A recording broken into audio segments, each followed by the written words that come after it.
Imagine surviving a medieval battlefield, only to die crossing a muddy road a week later. Tonight, you'll wander through freezing forests, collapsing bridges, plague-filled inns, flooded marshes, and lonely roads where travellers vanished without a trace.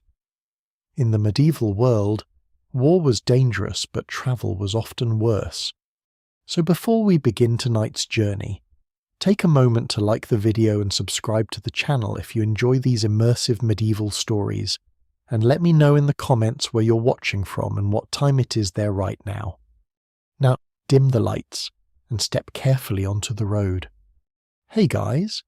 Tonight you find yourself standing beneath the shadow of a stone gatehouse, while the last grey light of evening slides across wet cobbles like spilled water. The town behind you smells of smoke, damp wool, horse sweat, and onion broth drifting from cook fires hidden beneath soot-black rafters. Ahead lies the road, if the muddy scar winding into the mist deserves such a generous title. Your boots already carry half the countryside on them, and cold river wind slips through the folds of your cloak with the sort of confidence usually reserved for tax collectors and monastery abbots. A bell rings somewhere behind the walls, deep and slow, marking the hour in the old monastic fashion. Another answers farther away, faint through the fog. The sound follows you like a warning. Medieval travel brochures really oversold this experience. They speak of noble roads, bustling inns, and cheerful pilgrimage songs. They forget to mention frozen fingers, suspicious dogs, and the fact that nearly every stranger you meet looks at you as though you personally invented theft.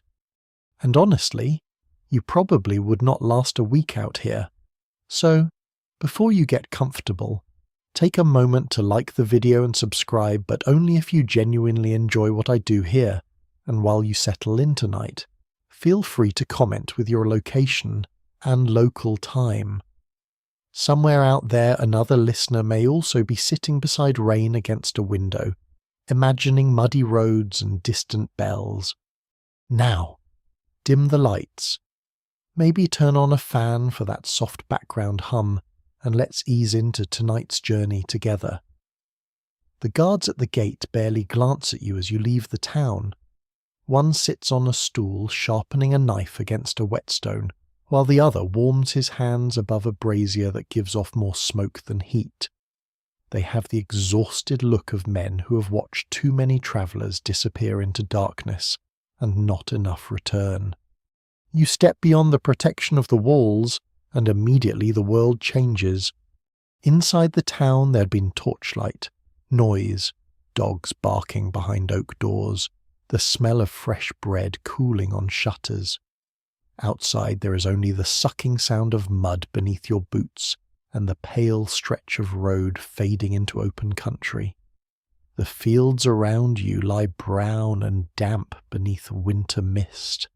Thin fences lean sideways in the earth like old teeth. Somewhere nearby, unseen geese complain to one another in the dark. Travel in this century is less an activity and more a prolonged argument with weather. The road itself was once laid with stone generations ago, or so some swear. Now it survives mostly as memory beneath thick ruts of mud cut by wagon wheels and horseshoes. Pools of rainwater reflect the fading sky. More than once you step ankle-deep into icy puddles hidden beneath straw and manure. The cold climbs your legs immediately. A merchant passes you heading toward town with 2 pack mules loaded with barrels. He nods once but does not stop. Travellers rarely waste energy on friendliness after sunset. In these lands, caution keeps you alive longer than manners. You pull your cloak tighter and continue westward while evening thickens around you. The distant gatehouse lantern behind you becomes smaller and dimmer until it looks like a lonely candle floating in darkness. No one can quite agree whether the roads are truly more dangerous now than during the old wars. Veterans returning from distant campaigns often claim battle, at least offers certainty. You know where the enemy stands. You know who carries the sword. The road is different. Hunger disguises itself as hospitality. Fever waits inside warm rooms. Bridges collapse without warning. Horses stumble. Rivers rise overnight. A traveller may vanish simply because snow began falling at the wrong hour. And still people travel constantly. Pilgrims wrapped in patched wool cloaks. Monks carrying letters sealed with wax. Traders with wagons full of saltfish and dyed cloth. Messengers riding hard through sleet. Lords moving between estates with entire households trailing behind them like wandering villages. The medieval world never stops moving, even though nearly every mile seems determined to punish movement itself. The sky darkens fully by the time you reach the first roadside shrine. It stands crooked beside an old ash tree, protected by a tiny wooden roof blackened with age. Inside rests a faded carving of a saint whose face is nearly worn away from rain and the touch of passing hands. Someone has left a few wilted herbs there. Someone else has wedged 3 chicken feathers into the cracks of the wood. Travellers leave strange offerings on lonely roads. Some swear that iron nails driven into shrine posts keep wandering spirits from following travellers home. Others carry dried rowan berries against evil eyes. One old woman in the town insisted that turning your boots upside down before sleep prevents demons from counting your footsteps during the night. Even now, it is hard to tell whether people truly believe these things or simply fear the empty road enough to try anything. You pause beside the shrine long enough to rub warmth back into your fingers. The wind shifts. For a moment you smell wood smoke ahead. Relief comes quickly and cautiously. Smoke means people. People mean shelter. Perhaps food. Perhaps a stable where your boots can dry beside a fire instead of freezing solid around your feet. Of course, people also mean arguments, lice, thieves, and watered ale sold at heroic prices. Still, it is difficult to feel picky when your nose has gone numb. You continue onward until the road bends around a stand of bare trees. There, at the edge of a stream, sits a tiny cluster of cottages surrounded by low stone walls. Light glows through narrow shutters. Thin smoke rises from peat fires into the dark sky. A dog notices you first. It emerges from beneath a cart, barking furiously as though defending the kingdom itself from your damp existence. Another joins it. Soon half the village seems awake. A woman opens a shutter and peers out suspiciously while holding a candle stub. Travellers after dark make everyone nervous. You raise a hand politely. The dogs remain unconvinced. At last, an older man wrapped in a fur-lined cloak steps from one cottage carrying a lantern. His beard shines silver in the firelight. He studies you for a long moment without speaking. Behind him, you glimpse the warm orange glow of a hearth, rushes scattered across the floor, and steam rising from a hanging pot of pottage. The sight nearly breaks your heart. Roads worse northward. The man finally mutters. Bridge washed half away 3 days back. You thank him for the warning. He grunts. Medieval conversation often aims for efficiency rather than emotional depth. The villagers allow you near their fire only after satisfying themselves that you are neither outlaw nor tax collector, which in fairness are 2 of the less charming possibilities. You sit on a rough wooden bench near the hearth while damp gloves steam beside the flames. Inside the cottage everything smells of onions, smoke, wet wool, and sheep grease. Children sleep beneath coarse blankets near the wall.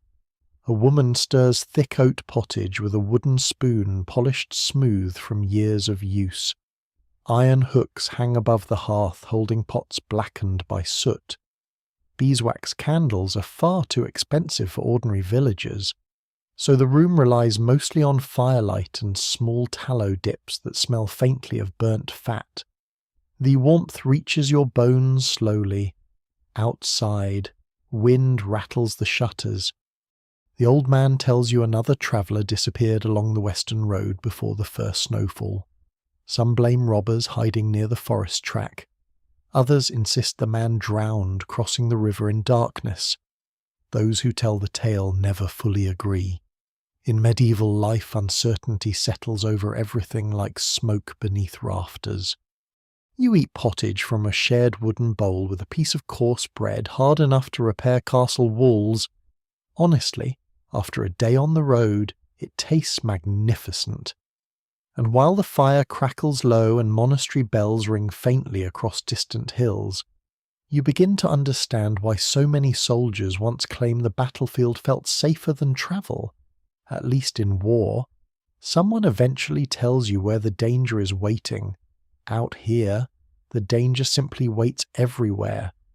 Morning arrives without enthusiasm.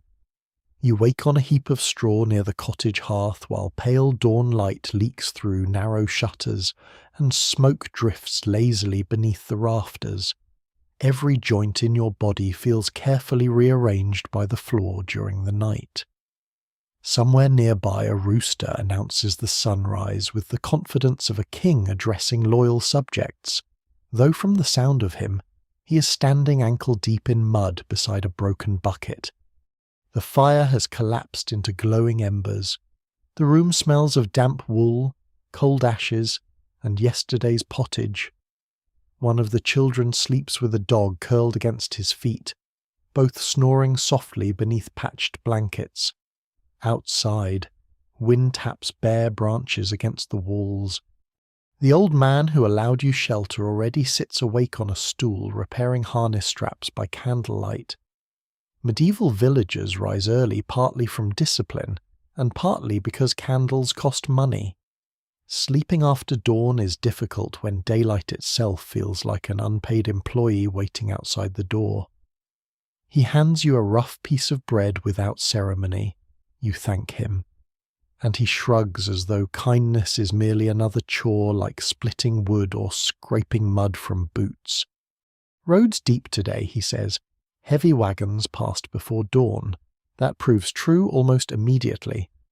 You leave the cottage after warming stiff fingers above the embers and step back onto the western road beneath a sky the colour of old iron. The ground has become a battlefield of wagon ruts filled with rainwater. Horses passed recently, their hoofprints sunk deep into the earth. Each step demands attention.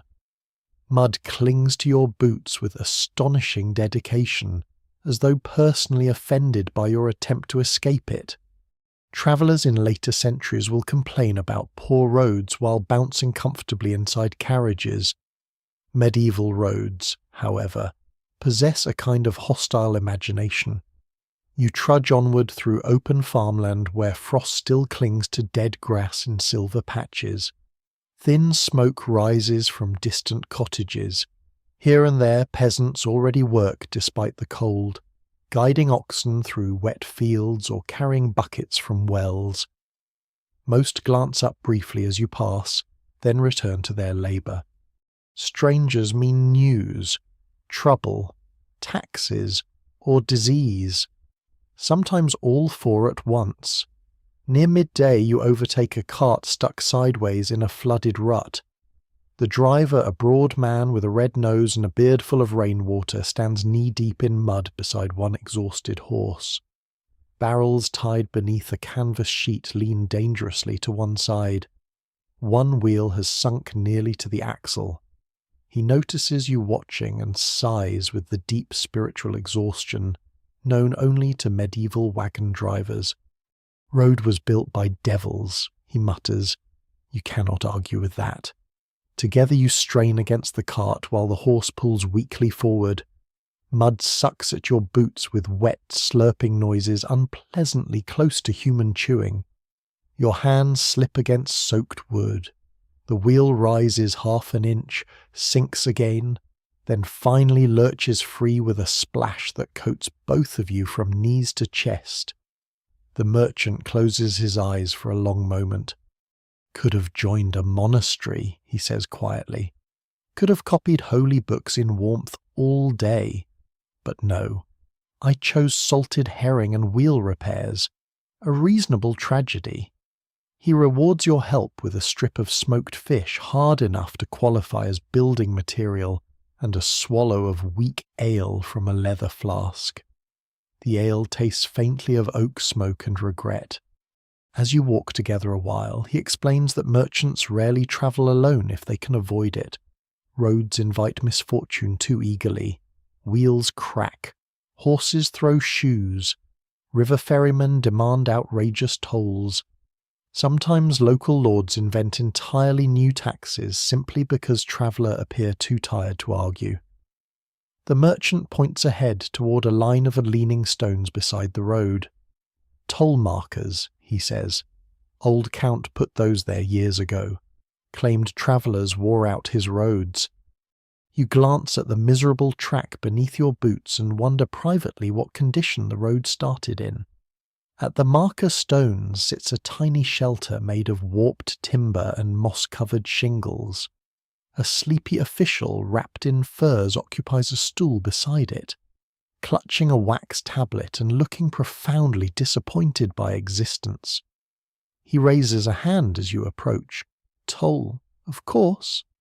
The merchant pays with visible pain while the official scratches symbols onto his tablet using a bone stylus.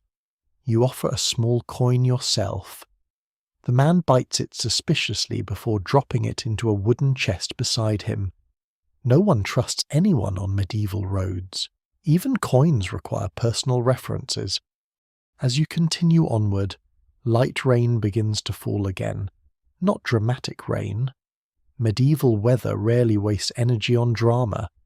This is patient rain. Persistent rain. The sort that quietly seeps through cloaks and settles into your bones like an unwelcome guest planning a long stay. You pass travellers heading east, 2 monks leading mules loaded with manuscripts wrapped carefully in waxed cloth, a woman carrying bundles of dyed wool, and 3 young men armed with spears who claim to be hunting wolves, though none appear especially eager to enter the woods nearby. Some swear wolves follow travellers for miles during hard winters, waiting silently beyond the edge of torchlight. Others insist most wolf stories are excuses invented by drunk men explaining missing sheep. Even now, it is hard to tell which version frightens people more. By afternoon the road climbs slightly into rougher country. The fields thin out. Stone walls crumble beside the path. Bare trees gather closer together. Wind whistles across the hills, carrying the smell of wet earth and distant peat fires. You begin noticing abandoned things beside the road. A broken cartwheel half buried in mud, a torn leather strap dangling from a hedge, rusted horseshoes nailed above an old gate for luck. Travellers leave pieces of themselves behind constantly, sometimes intentionally, sometimes not. There is an old belief that roads collect memories the way monasteries collect relics. An elderly woman once claimed crossroads become crowded with invisible travellers after sunset. She swore the dead continue walking ancient routes long after forgetting where they meant to go. No one can quite agree whether she believed this sincerely or simply enjoyed frightening children during winter evenings. Still, as mist thickens around the hills, the empty road begins feeling strangely inhabited. Toward dusk, you and the merchant part ways near a weathered shrine dedicated to St. Julian, patron of travellers and innkeepers. Tiny scraps of cloth tied to the branches above it flutter in the wind. Pilgrims often leave such offerings while praying for safe journeys. The merchant touches the shrine respectfully before continuing southward. "Watch the northern woods," he warns. "Bad road there." Then he disappears slowly into rain and fog until only the creaking of his wagon remains. You continue alone. The road narrows further ahead, winding between dark hedges and low marshy ground where reeds tremble in cold wind. Water drips steadily from bare branches overhead. Somewhere unseen, crows argue noisily among themselves. Your boots ache, your shoulders ache. Even your cloak seems tired, and still the road stretches onward through gathering dusk without the slightest apology. At last, just as darkness begins swallowing the countryside entirely, you spot a small lantern swinging outside a crumbling stable beside the road. The light glows weakly through rain like a cautious invitation. A shelter of some kind. Perhaps an inn. Perhaps merely another barn full of fleas and suspicious strangers. Honestly, at this point, either sounds fairly luxurious. The lantern sways gently in the rain, tapping now and then against the stable post with a dull wooden knock. Beneath it hang a crooked sign painted long ago with the shape of a deer, though weather and smoke have blurred the creature into something closer to an anxious goat. Still, light is light. You approach carefully through mud churned by hooves and wagon wheels. The stable beside the inn leans sideways like a tired old soldier. One shutter bangs lazily in the wind. Horses inside snort clouds of steam into the cold evening air, their breath glowing pale beneath lantern light. A stable boy appears from the shadows carrying an armful of damp straw. He studies you with the suspicion medieval children reserve for strangers and geese. "Full inside," he says immediately. "Of course it is." Every traveller on the western road seems to have reached the same conclusion about rain and darkness. The boy squints at your boots, your cloak, your face. You sick? An understandable question. In these centuries, illness travels the roads faster than merchants do. Villages fear wandering fevers the way castles fear siege engines. A coughing traveller can empty an alehouse faster than a tax collector announcing new tariffs. You assure him you are healthy enough to disappoint only yourself. Apparently satisfied, he jerks his head toward the inn door. Warmth rolls over you the moment you enter. Not clean warmth. Medieval warmth rarely arrives without complications.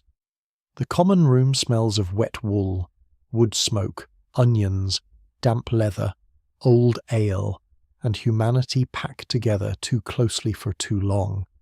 Rushes cover the floor, though judging by the smell they may remember several previous kings.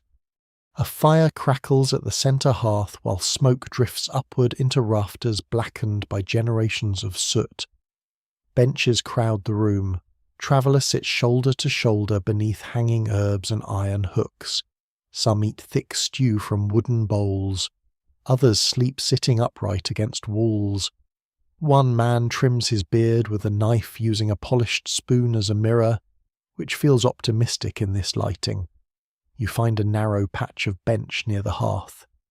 An innkeeper approaches almost immediately, moving with the alert expression of a woman who has spent decades preventing drunk merchants from setting things on fire.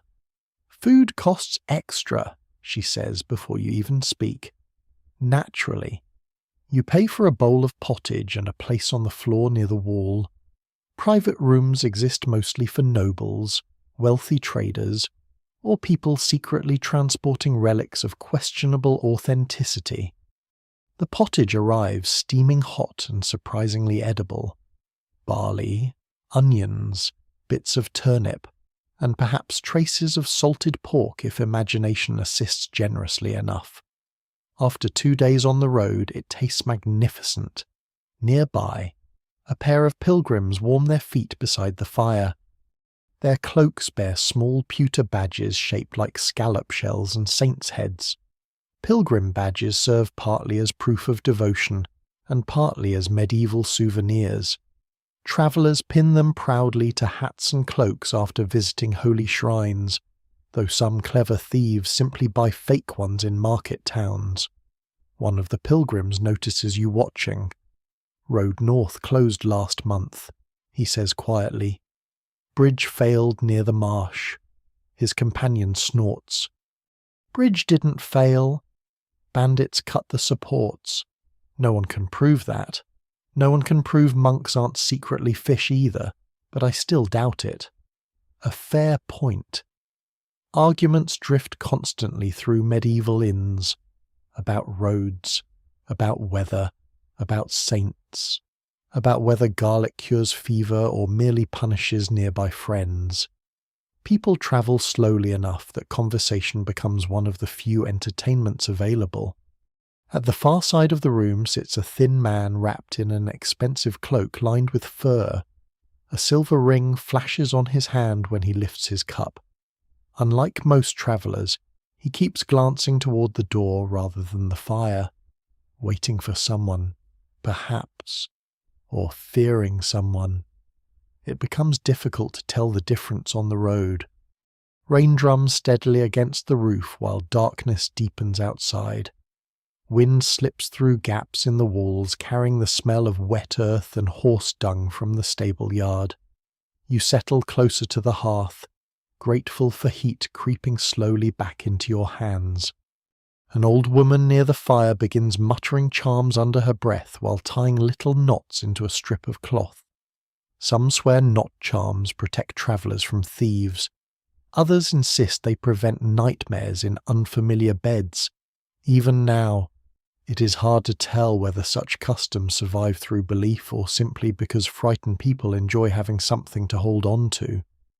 The innkeeper crosses herself quietly as she passes the woman. That feels mildly concerning. As evening stretches onward, more travellers crowd into the room. A messenger splashed head to toe in mud. 2 wool merchants arguing about river tolls. A monk carrying a leather satchel so carefully guarded it almost certainly contains either holy manuscripts or excellent cheese. Then comes the fleas. You do not see them at first. You feel them. Something tiny leaps beneath your collar. Another explores your sleeve with entrepreneurial confidence. Ah yes, medieval hospitality's smallest employees.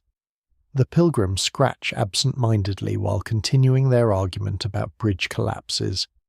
Apparently this happens often enough that no one considers it worth interrupting conversation. You shift uncomfortably and earn a sympathetic nod from the innkeeper. Frost usually kills some by winter, she says. Bad year for them. Wonderful. A little later, the thin man in the fur-lined cloak suddenly rises from his bench. The room quiets slightly. He moves toward the door, hesitates, then returns to his seat after peering outside. Nervous energy spreads subtly through the inn. Travellers notice such things instinctively. The messenger beside you leans closer. Road agents, he whispers, or thieves. Hard to know anymore. You glance toward the windows where darkness presses against the shutters. Somewhere outside, a horse stamps nervously. No one reaches for weapons. That would suggest certainty. Instead, people simply grow quieter, more alert. The fire pops loudly, making half the room flinch. Those who tell tales of medieval travel often speak about dramatic robberies and heroic ambushes. In truth, fear usually arrives much softer than that. A pause in conversation, an unfamiliar sound beyond the walls, a stranger who watches the door too often. Your imagination does most of the work itself. At last, the innkeeper bars the door with a thick oak beam. Relief settles across the room like an extra blanket. No one fully relaxes, though. You finish your ale slowly while the fire burns lower. Somewhere overhead, guests shift restlessly in loft spaces crammed beneath the roof. Horses shuffle in the stable yard outside. The pilgrims eventually begin reciting evening prayers beneath their breath. A merchant snores loudly near the hearth with one hand still gripping his money pouch. The old woman with the knot charms falls asleep sitting upright like a patient crow, and gradually the inn softens into nighttime sounds. low voices.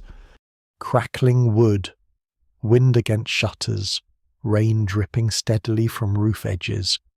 You stretch out at last on your patch of rush-covered floor with your cloak wrapped tightly around you. Nearby, someone coughs in their sleep. Someone else mutters through a nightmare. The fleas continue their heroic campaign. You stare upward into dark rafters where smoke coils lazily through beams older than memory. Outside these walls lies the forest road waiting for dawn. Travellers whisper about it constantly. Poor paths, vanished merchants, wolves glimpsed between trees, strange lights seen moving through fog. Some swear the woods themselves shift during heavy mist, hiding roads from strangers. Others insist exhaustion simply makes fools of travellers. Honestly, after enough days walking medieval roads, both explanations begin sounding equally possible.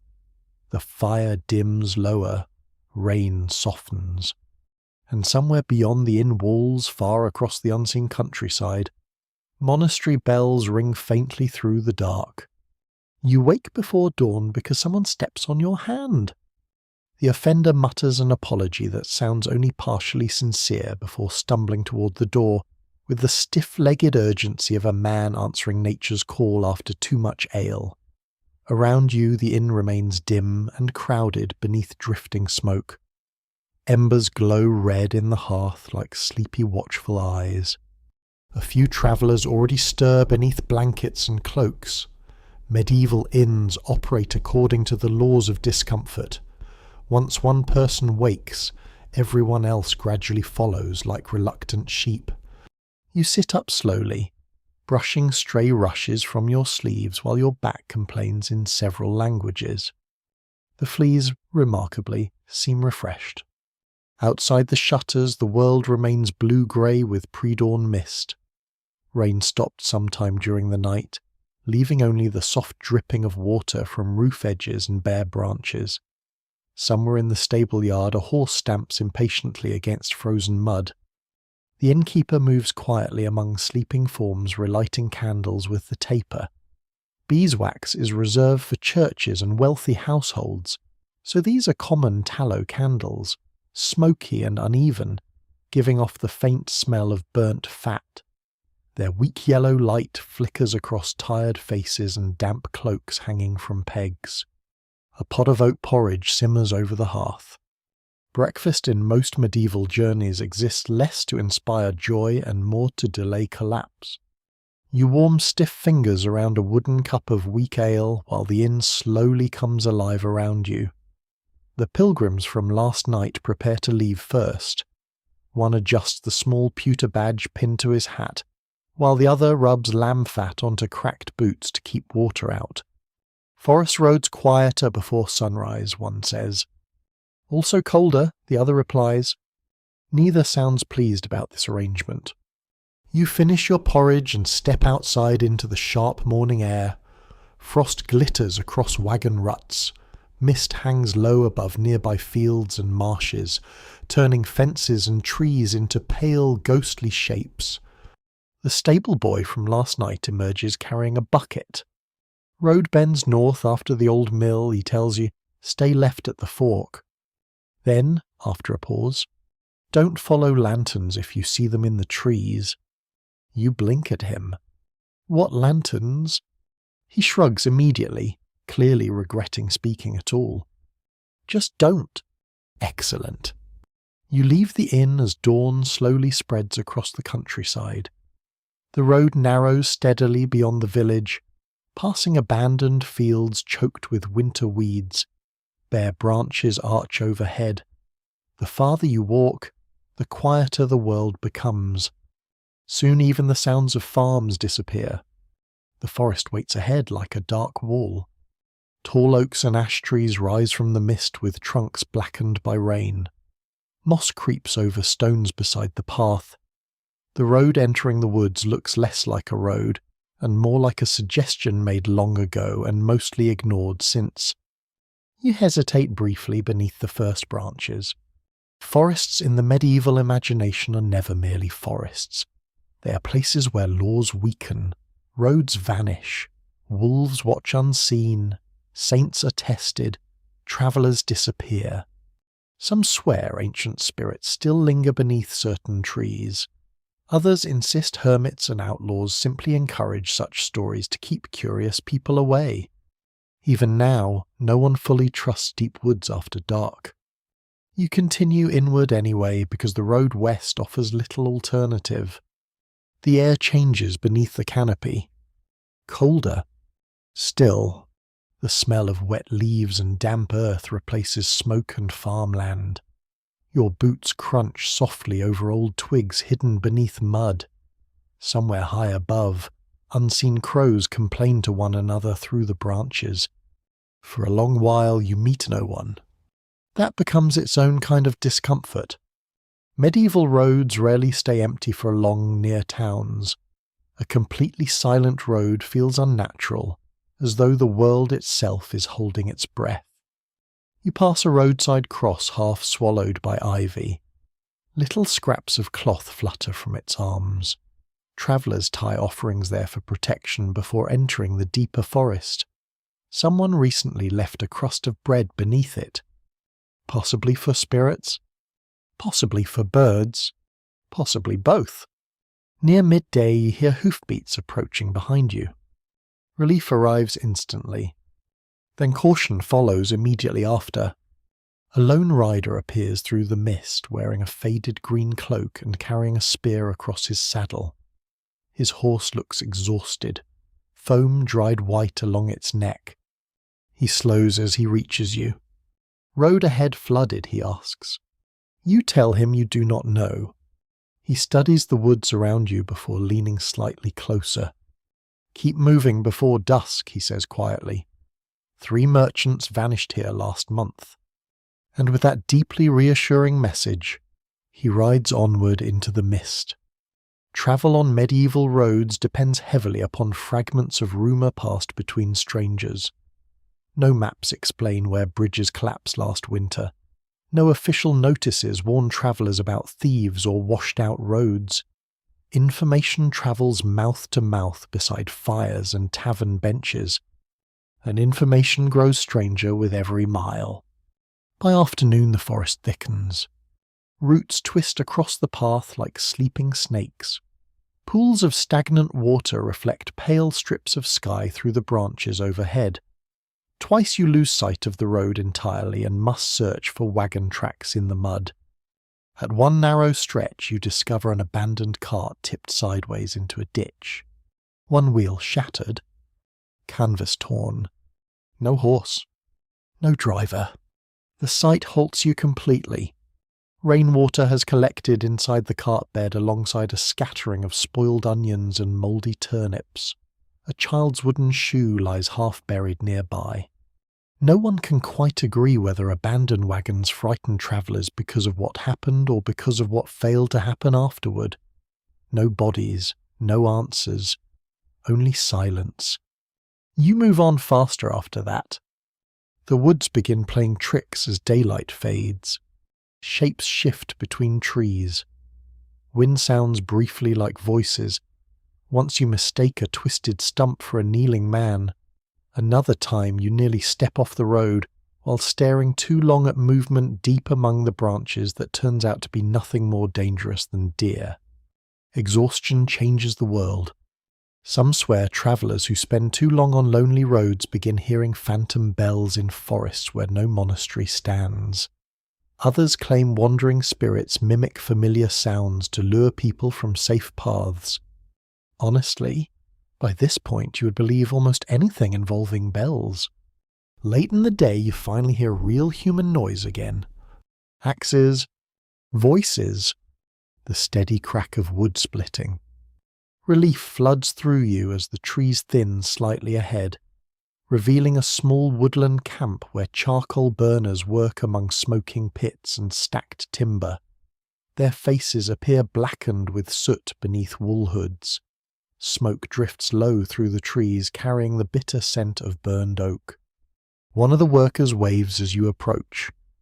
Road closes eastward after dark, he says casually, as though discussing weather. Wolves came near last week. Another worker laughs. Probably just hungry monks. The first man spits into the mud. I'd trust wolves first. A harsh review of local monasteries. The charcoal burners allow you to warm yourself beside a fire while dusk gathers between the trees. You eat coarse bread dipped in onion broth from a shared pot, while sparks drift upward into deepening blue shadows. Beyond the firelight, the forest waits silently, watching, or perhaps simply existing without caring about you at all, which somehow feels equally unsettling. The workers speak quietly about travellers who vanish on woodland roads.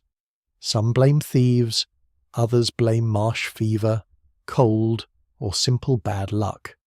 Those who tell the tales never fully agree, but all agree on one thing. War at least has banners. War has armies, warnings, horns sounding across fields. The road offers no such mercy. Only mud beneath your boots, dark trees overhead, and another long stretch of uncertain miles waiting beyond the firelight. You leave the charcoal burners at first light, carrying the smell of smoke in your cloak and the memory of their fire behind your ribs like a small borrowed warmth. The forest loosens slowly around you. Dawn gathers in pale strips between the branches, revealing mossy stones, wet roots, and low mist pooled in hollows beside the path. Your boots are stiff with dried mud from yesterday, though the road seems determined to soften them again. Water drips from twigs overhead. Somewhere behind you, one of the charcoal burners begins coughing in the smoky camp, and the sound follows for a while, faint and human, until the trees swallow it. You walk westward beneath a sky thick with rain. The dog appears just before mid-morning.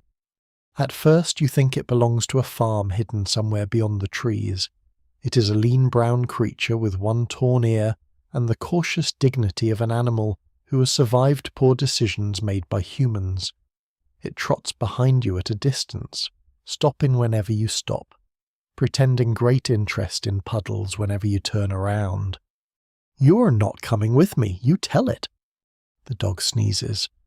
This is apparently medieval agreement. By midday the forest gives way to open country again, though not the friendly sort. The fields lie low and waterlogged, divided by ditches full of reeds. A few cottages stand far apart beneath sagging thatch. Smoke rises thinly from their roofs, flattened by the wet wind. Beyond them, on a low hill, you glimpse walls. A town. Not large, but walled. The sight should comfort you. Stone walls mean guards, bread ovens, market stalls, maybe a real roof, and fewer wolves unless the town council has become unusually careless. Yet as rain begins falling in earnest, the distant walls look less like welcome and more like judgment. You quicken your pace. The dog follows. The road descends into deep mud before climbing toward the gatehouse. Other travellers converge from side paths, a woman leading 2 goats, a tinker with pots clattering from a pole, 3 soaked labourers carrying tools, and a small cart pulled by an ox whose expression suggests it has lost faith in creation. By the time you reach the gate, rain pours steadily. The gatehouse rises above you in dark wet stone, its archway blocked by a raised wooden barrier. Guards shelter beneath a covered passage while travellers gather outside in miserable patience. A brazier smokes near the wall, but gives no useful heat to anyone waiting in the rain, which feels deliberate. One guard holds a spear, another holds a wax tablet. The second is more frightening. A clerk in a damp wool cap sits beneath the arch asking names. Business, goods carried, place of origin, destination, and whether anyone brings wool, salt, iron tools, dyed cloth, wine, livestock, hides, beeswax, or anything else that might produce a fee if stared at long enough. Medieval gates are less entrances than arguments made of stone. You join the line. Rein slips down your neck. The dog sits beside your boot as though it has always belonged to you and has merely been waiting for you to notice. This does not improve your appearance before officials. The tinker ahead of you complains that he paid a toll at the bridge 2 days earlier. The clerk says that was bridge toll, not gate toll. The tinker says roads and gates belong to the same lord. The clerk replies that this is precisely why the lord may charge for both. It is a magnificent little performance of helplessness. No one applauds. Above the arch, a small bell hangs under a wooden hood. It rings whenever carts pass through, not for beauty, but to warn market officers that taxable goods are entering. Even sound has employment here. You wait so long your feet begin to numb in the mud. The woman with goats mutters a charm under her breath and touches a small pouch tied at her belt. Inside, she tells you quietly, is dried betony and a scrap of written prayer against bad officials. Some swear betony protects travellers from witchcraft, drunkenness, and sudden misfortune. No one can quite agree whether it works on clerks, though judging by the line, results remain disappointing. At last your turn comes. The clerk looks at you, then at the dog. Yours. No. The dog wags its tail once. Traitor. The clerk narrows his eyes. Dogs entering market streets may be fined if they worry livestock. You explain again that the dog is not yours. The guard with the spear smiles faintly, which is not reassuring. Looks yours. Medieval justice often begins and ends with appearances. You pay a small entry fee and another coin because your pack contains a wrapped knife. Even though the blade is common, dull, and useful mostly for bread, the clerk marks something on his tablet, perhaps your name, perhaps a drawing of a foolish traveller being taxed by a dog. Then comes the questioning. Where did you sleep last? Have you passed through sickness? Did you meet armed men on the road? Did you carry letters? Are you bound for trade, pilgrimage, service, or kin? A coughing traveller behind you draws immediate attention. The guards make him stand aside beneath the rain while they argue whether to admit him. Sickness frightens towns more than swords. A single fever entering through the gate can do what an army cannot creep quietly from bed to bed, from rush-covered floor to crowded parish church. Even now, it's hard to tell whether medieval people fear plague because they understand contagion, or because they have seen enough death to respect mystery. The coughing man insists it is only damp weather. Everyone takes one step away from him. Eventually you are waved through. Passing under the gatehouse feels like entering the mouth of a cold stone beast. Rainwater drips from the murder holes above. Iron hinges crusted with rust hold back thick oak doors.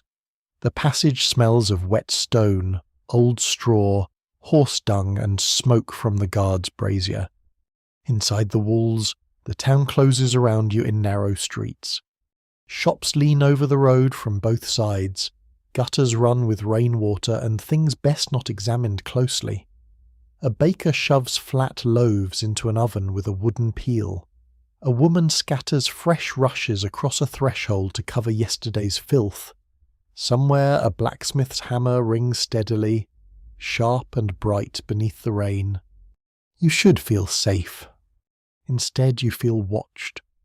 Town safety comes with rules, curfews, tolls, guild officers, parish boundaries, manor courts. A stranger may be safer from wolves, yet more exposed to questions. Out on the road, danger has teeth and weather. Inside walls, it has ink, witnesses, and fines. The dog follows you through the gate. Naturally, you find shelter beneath the overhang of a cloth seller's stall while rain rattles on the awning. Across the square, the coughing traveller remains outside the gate, still arguing faintly with the guards. His shape blurs behind the curtain of rain. A bell rings from the town church, slow and wet-sounding in the heavy air. You remember the distant bells from the first night, the cottage hearth, the broken cart wheel, the smoky inn, the forest whispers, and the charcoal burner's warning that wolves came near last week. Each danger feels different, yet all belong to the same road.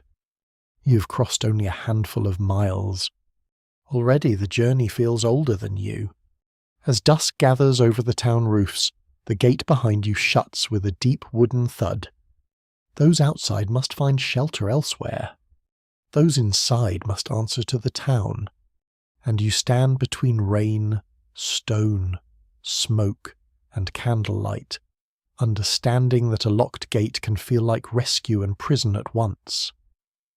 The gate bell continues ringing for a few moments after the doors close, its dull iron voice rolling across the rainy square while late travellers pound uselessly from outside. No one inside the town hurries to reopen it. A few townsfolk glance toward the walls, then continue with their business as though shutting desperate people into darkness were simply another evening chore like feeding chickens or banking a hearth fire. In medieval towns, mercy competes constantly with caution, and caution usually owns sturdier boots. Rain slides from roof edges in silver streams. You move deeper into the market square with the dog still following at a respectful distance, pretending the arrangement remains entirely accidental. The square itself lies crowded with wooden stalls covered by patched canvas awnings. Most traders are already packing away their goods before nightfall. Crates of onions disappear beneath tarps. Smoked fish hang in neat rows beside candles and wool caps. One merchant hurriedly gathers clay pots while muttering prayers about careless elbows and expensive accidents. The wet air smells of mud, damp hay, yeast, and river fish. A church rises over the square on a low hill, its stone tower disappearing into rain mist. Bells mark the hours there from before dawn until curfew, shaping daily life more faithfully than kings ever manage. Even travellers far from home judge time by monastery and church bells. Roads themselves seem to breathe according to them. You stop beside a baker's stall where flat brown loaves cool beneath cloths. The baker squints at you. Pilgrim. Traveller. Same hunger either way. Fair enough. You trade a coin for bread still warm at the centre, and eat beneath the awning while rainwater drips steadily nearby. The dog watches with solemn concentration usually associated with monks copying sacred texts. You eventually surrender a crust. This establishes a dangerous legal precedent. Near the church steps, a group of pilgrims huddle beneath cloaks covered in badges and scraps of ribbon tied to staffs. Their boots are thick with road mud. One carries a tiny lead token stamped with the image of a saint's hand. Another wears a little pouch of herbs around her neck. Pilgrims travel constantly through these lands despite every warning sensible people invent. Some journey for forgiveness, some for healing, some because grief becomes quieter while walking, and some simply because the road offers escape from lives too small or painful to remain inside. You wander toward them slowly while market stalls creak in the rain. One elderly pilgrim gestures for you nearer the church wall where wind bites less sharply. His beard curls white against his damp cloak. Tiny bells sewn near the brim of his hat chime softly when he moves.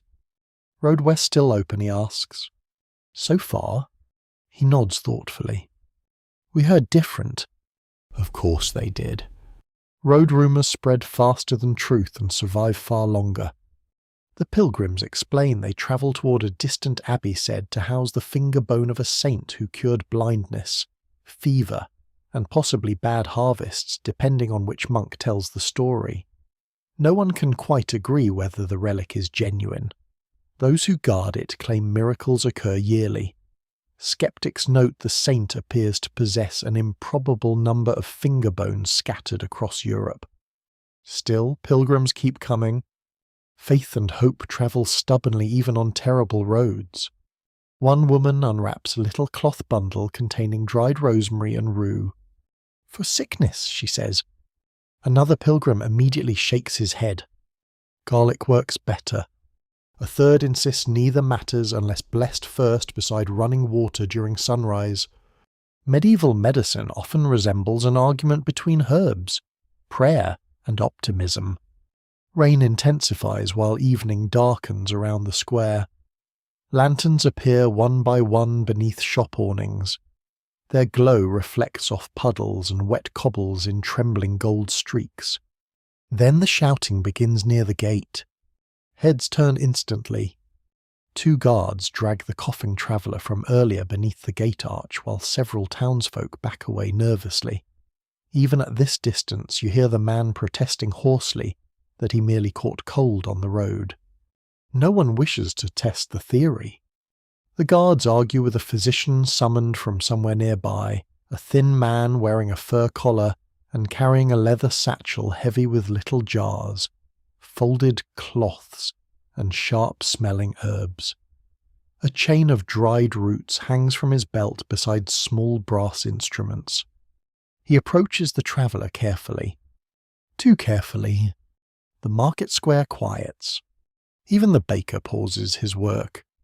The physician examines the man beneath torchlight while rain taps steadily against the walls. Travellers nearby begin making signs against evil or quietly touching relics beneath their cloaks. Some swear plague first announces itself through strange dreams. Others claim certain stars poison the air. A monk once insisted damp southern winds carried sickness inside them like invisible arrows. Even now, it is hard to tell where fear ends and medicine begins. At last the physician steps back and waves the guards aside. "Lung fever," he says, "not plague." Relief spreads through the square so visibly it almost seems warm. The traveller is escorted toward a nearby hospice run by nuns beyond the church grounds.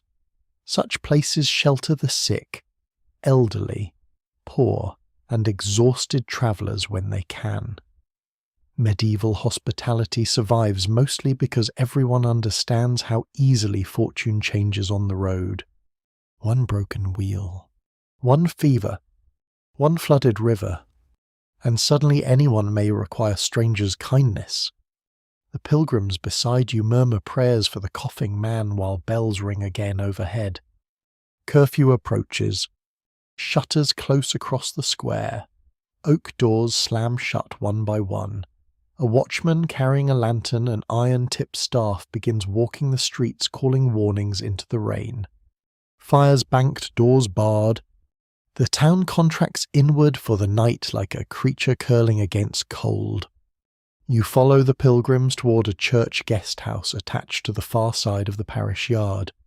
It is not comfortable, but comfort rarely joins medieval travel without demanding expensive compensation. Inside, the guest house smells of damp wool, beeswax, boiled cabbage, and old wood polish. Straw pallets line the floor beneath narrow windows. A sleepy nun distributes bowls of broth while carefully avoiding the dog, who has now fully adopted you despite all previous negotiations. "You cannot bring animals into chapel rooms," she says sternly. The dog immediately lies down and attempts to resemble furniture. A courageous strategy. Eventually the nun allows it to remain near the door after one of the pilgrims claims St. Roch himself travelled with dogs during times of sickness. Whether this is theological accuracy or simply effective persuasion remains uncertain. You settle onto a straw pallet while wind rattles the shutters outside. Nearby pilgrims remove soaked boots and hang damp cloaks beside the hearth. One man massages his swollen feet with goose fat. Another carefully counts coins hidden inside his sleeve hem. Travel teaches caution quickly. The elderly pilgrim with bells sewn to his hat sits beside the fire, turning a small wooden rosary through weathered fingers. War's simpler than roads, he murmurs quietly. You glance toward him. In war, danger wears colours, carries banners, marches openly. Outside, rainwater drips from church gutters into overflowing barrels. Inside, exhausted travellers breathe softly beneath flickering candlelight while the scent of rosemary and wet wool drifts through the room. The old pilgrim closes his eyes. But the road, he says, the road hides its teeth. The bells ring once more across the sleeping town. And somewhere beyond the walls, out in darkness thick with rain and mud, the western road waits patiently for morning. Morning arrives beneath a ceiling of low grey clouds that seem to press the entire town closer to the earth. You wake to the sound of bells. Not loud bells this time, soft ones. Small chapel bells drifting through damp air while somewhere nearby nuns begin morning prayers before sunrise. The guest house stirs slowly around you. Pilgrims sit up groaning quietly, rubbing stiff knees and cold hands while straw crackles beneath blankets. The dog yawns beside the door with astonishing theatricality. A nun passes through carrying a basket of coarse bread still warm from the ovens. Steam curls upward in the chilly room. For a moment, with rain tapping gently against the shutters and candlelight flickering over oak beams, the world feels almost gentle. Then you remember the road. The illusion fades immediately. You eat breakfast standing beside the hearth bread, weak ale, and a little onion broth left from last night. One pilgrim claims warm ale protects the stomach during travel. Another insists cold ale is healthier because heat weakens the humours. Medieval medicine remains deeply committed to sounding confident while explaining absolutely everything. Outside, the town streets already glisten with fresh mud.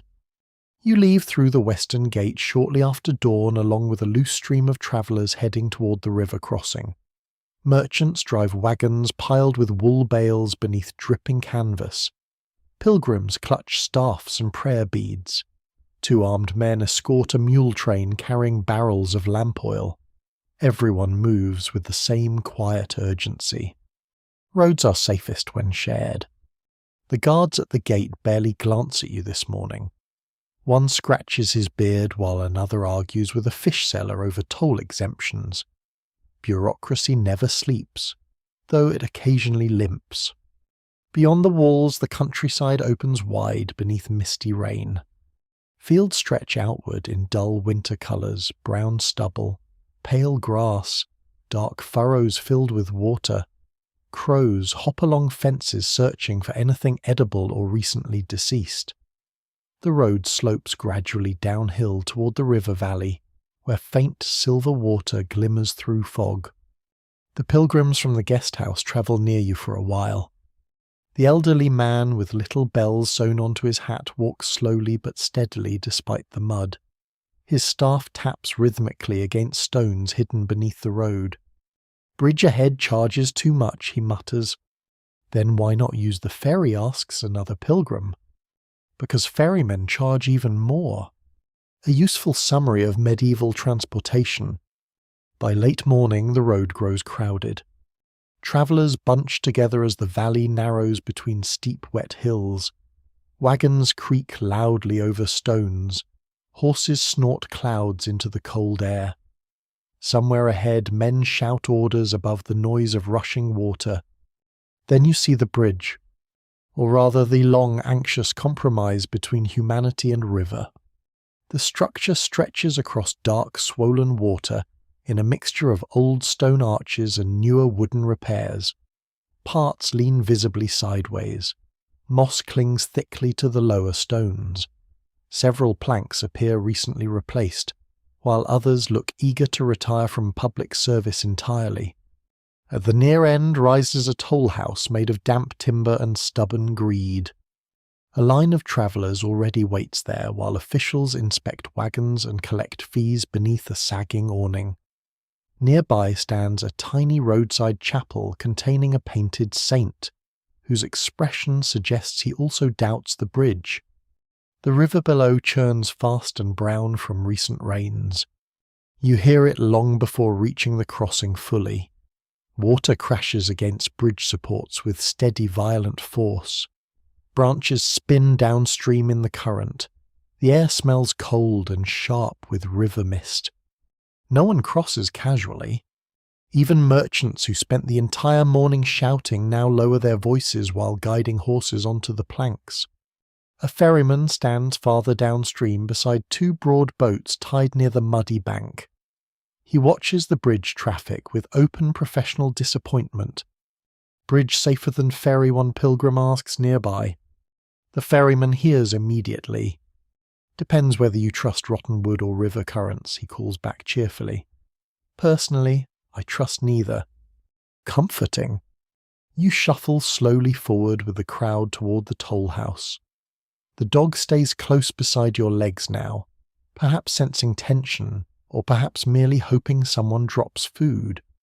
Ahead of you, a wagon loaded with barrels becomes stuck halfway onto the bridge approach when one wheel wedges against broken stone. Everyone groans collectively. The driver curses in 3 dialects. 2 guards hurry over while travellers wait miserably in cold spray drifting from the river below. One of the guards carries an iron-tipped pole used to test planks for weakness before heavy carts pass. That feels important information to receive before crossing rather than during. At last your turn reaches the toll collector. He sits beneath the awning wrapped in thick fur cloaks despite the season, counting coins with the calm satisfaction of a man who profits from geography.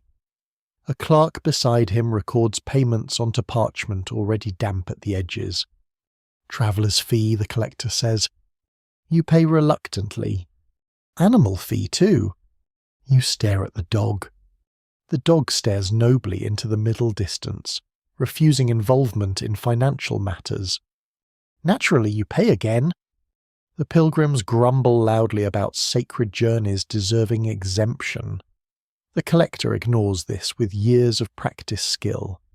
"Saints don't repair bridges," he replies. A compelling administrative philosophy. At last you step onto the crossing itself.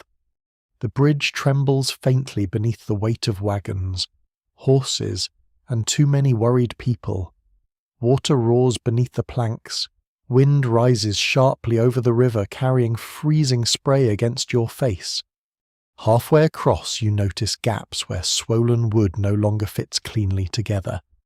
Through them you glimpse the river rushing below in cold, twisting currents. You decide not to look down again. Some swear rivers hunger for travellers.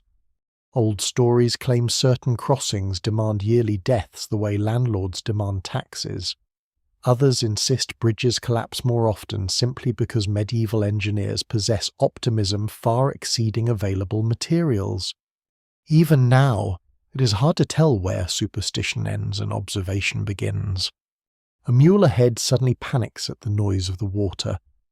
The animal jerks sideways against its harness, nearly striking another traveller into the rail.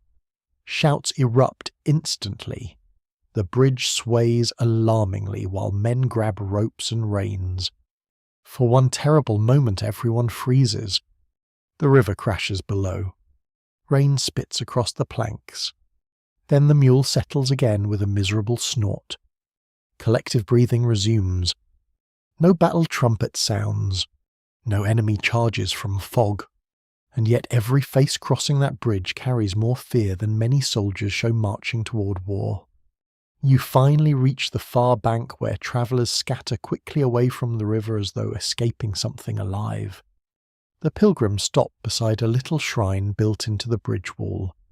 Tiny candles flicker inside despite the wind. Someone has left dried flowers there along with a bent coin and several fish bones. Offerings for safe passage, or gratitude for survival. Perhaps those are the same thing. You continue onward through muddy roads, climbing west from the valley while the bridge slowly disappears behind mist and rain. By afternoon, the bells on the elderly pilgrim's hat grow fainter behind you as the group falls back along the road. Ahead, Low hills rise toward darker country where monastery lands begin. The dog trots faithfully beside your boots. Your cloak smells of river water and smoke, and somewhere behind you, lost beneath wind and distance, the bridge continues groaning softly over the current, carrying frightened travellers across one uncertain step at a time. The road climbs steadily through wet hills where sheep graze among broken stone walls and twisted hawthorn trees. Behind you, the river valley disappears into mist. Ahead, the countryside grows quieter with every mile. The wagons and merchants who crowded the bridge road gradually peel away toward villages and market tracks, leaving only scattered travellers moving west beneath the dim afternoon sky. The dog remains beside you. At this point, the arrangement feels official, though neither of you has formally acknowledged it. Rain comes and goes in thin, drifting curtains. Your cloak never fully dries between showers. Water seeps into your boots again despite every hopeful adjustment of wool wrappings and leather ties. Medieval travel involves a great deal of becoming damp in new and creative ways. Still, the air changes pleasantly as evening approaches. You begin smelling wood smoke long before you see its source. Then come the bells. Low monastery bells rolling slowly across the hills, deep enough to seem less heard than felt inside your chest. The sound drifts through fog and rain with calm confidence, marking the hour while the rest of the world struggles through mud and uncertainty. Few things comfort travellers more than monastery bells at dusk. Where bells ring, walls usually stand nearby, fires burn, bread exists. Someone knows the time. You crest a low ridge and finally see the abbey. It rises from the hillside in pale stone surrounded by fields, orchards, and thick outer walls darkened by rain. Narrow windows glow faintly gold in the gathering evening. Smoke curls upward from kitchens and workshops. Beyond the main building stand barns, stables, herb gardens, and a cemetery lined with weathered crosses leaning slightly in the wet earth.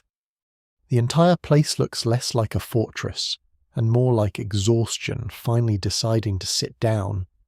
A narrow road leads toward the gatehouse where two lay brothers in heavy wool cloaks inspect arriving travellers beneath lantern light.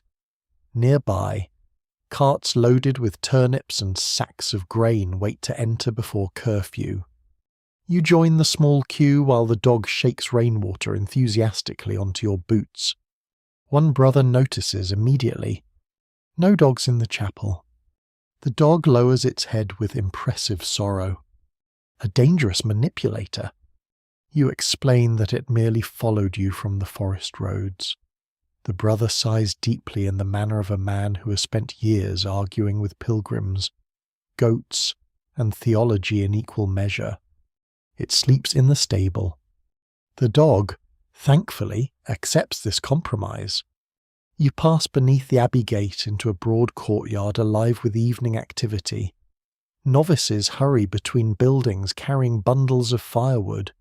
Stable boys lead steaming horses toward shelter. Somewhere nearby, a blacksmith works late beneath an awning while sparks leap into the rainy dusk. The smell here is strangely comforting. Wet hay, wood smoke, boiled cabbage, ink, wax, human life organised carefully against the cold. A monk with ink-stained fingers records arriving guests onto parchment, while another distributes sleeping spaces in the guest house. Monasteries across Europe shelter travellers regularly. Roads would be nearly impossible without them. Pilgrims, merchants, messengers, and wandering scholars all rely upon abbey hospitality at one point or another. Of course, hospitality does not necessarily include luxury. The guest house proves long, draughty, and crowded. Straw pallets line the walls beneath narrow windows shuttered tightly against the weather. Candles flicker in iron holders while travellers warm themselves around a central hearth. A woman nurses a feverish child near the fire. 2 merchants quietly count coins beneath a blanket. A messenger sleeps sitting upright against his saddlebag as though afraid dreams themselves might steal it. You settle near the far wall while a novice distributes bowls of lentil stew and dark bread. The stew tastes wonderful. This may say more about the road than the stew. Across from you sits an elderly monk sorting dried herbs into little cloth bundles. Lavender, rosemary, mint, angelica root. Tiny labels written in careful Latin script lie beside each pile. "Winter fever's coming early," he murmurs when he notices your curiosity. He lifts a bundle of rosemary. "For bad air." Another of mint. For stomach complaints. Then he holds up garlic with visible resignation. For everything else, according to everyone's grandmother. A surprisingly modern sentiment. The monk explains the abbey infirmary already shelters several sick travellers brought from nearby roads. Wet weather spreads coughs quickly. Exhaustion weakens people faster than swords do. "Roads where bodies thin," he says softly while tying herbs with twine, especially in cold months. Nearby, the feverish child coughs weakly beneath blankets. The room quiets around the sound almost instinctively. Travellers glance toward one another cautiously. Sickness changes the atmosphere of medieval rooms immediately. Fear moves silently from person to person long before illness ever does. Some swear disease spreads through poisoned air drifting from swamps or southern winds. Others believe certain sins invite fever upon travellers. A merchant near the hearth insists carrying amber beads protects the lungs during winter journeys. No one can quite agree whether any remedy works consistently. Yet everyone carries something. Herbs, prayers, charms, tiny saints' relics sewn into clothing. Hope becomes portable on dangerous roads. Night settles fully beyond the shutters while abbey bells ring for evening prayer. Their deep rhythm moves through the guest house slowly, calming voices almost without effort. You wander briefly into the cloister walk after supper. Rain taps softly against the stone arches surrounding the inner garden. Candles glow through chapel windows. Somewhere deeper within the abbey, monks chant evening prayers in low, steady voices that echo gently through wet air. The sound feels ancient, measured, far removed from broken roads and river crossings. For a little while you simply stand there breathing cold, damp air scented with rosemary from the herb gardens. Then you notice the cemetery. Rows of simple stone markers stretch behind the chapel wall beneath dripping yew trees. Many belong to monks. Others, the novice quietly explains, belong to travellers who never finish their journeys. Fever, exposure, injuries, floods, winter storms. Roads claim people constantly, often without drama. No one writes songs about merchants quietly freezing beside wagons or pilgrims dying of infected blisters 3 miles from shelter. Yet these deaths shape medieval travel more honestly than battles do. The novice notices your gaze lingering among the graves. "Some arrive here already dying," he says gently. "We ring bells for them same as anyone." A cold wind moves through the cloister. Far off, thunder rolls faintly across the hills. You return to the guest house where the hearth burns lower now and most travellers settle beneath blankets. The dog sleeps somewhere in the stable among horses and hay, probably living far better than either of you expected 3 days ago. A merchant snores softly near the fire. The herb-sorting monk continues working by candlelight, his fingers stained green from crushed leaves. Outside, rain whispers against stone walls older than memory. Inside, exhausted travellers drift gradually towards sleep while abbey bells mark the hours one by one through darkness. And for the first time since leaving the town gate days ago, the road itself feels temporarily held at a distance. Not gone, Never gone, only waiting quietly beyond the monastery walls for morning. You sleep deeply beneath the abbey roof, wrapped in the rare comfort of walls that do not creak suspiciously every time wind touches them. Sometime before dawn the bells wake you again. Not suddenly. Monastery bells do not shout at the world. They roll gently through darkness, patient and certain, as though time itself belongs to them. Around you, travellers stir beneath blankets while cold grey light slowly gathers at the edges of the shutters. The guest house smells of ashes, damp wool, herbs, and sleeping bodies. A novice moves quietly between pallets, relighting candles with practised care. Nearby, the old monk still sits beside his herb bundles, though now asleep upright in his chair with rosemary scattered across his lap like green snow. You rise stiffly and warm your hands near the hearth while outside rainwater drips steadily from cloister roofs into stone basins. The dog returns from the stable carrying unmistakable evidence that someone fed it better than you fed yourself yesterday. A betrayal, honestly, after a breakfast of dark bread, cheese, and weak ale. You prepare to leave the abbey alongside several merchants heading toward the western market towns. One of them, a narrow-faced wool trader with a permanent expression of financial disappointment, warns you the roads ahead pass through manor lands where tolls change constantly. Depends which lord's awake, he mutters. A useful legal system. You step through the abbey gate shortly after sunrise beneath low clouds streaked silver with weak winter light.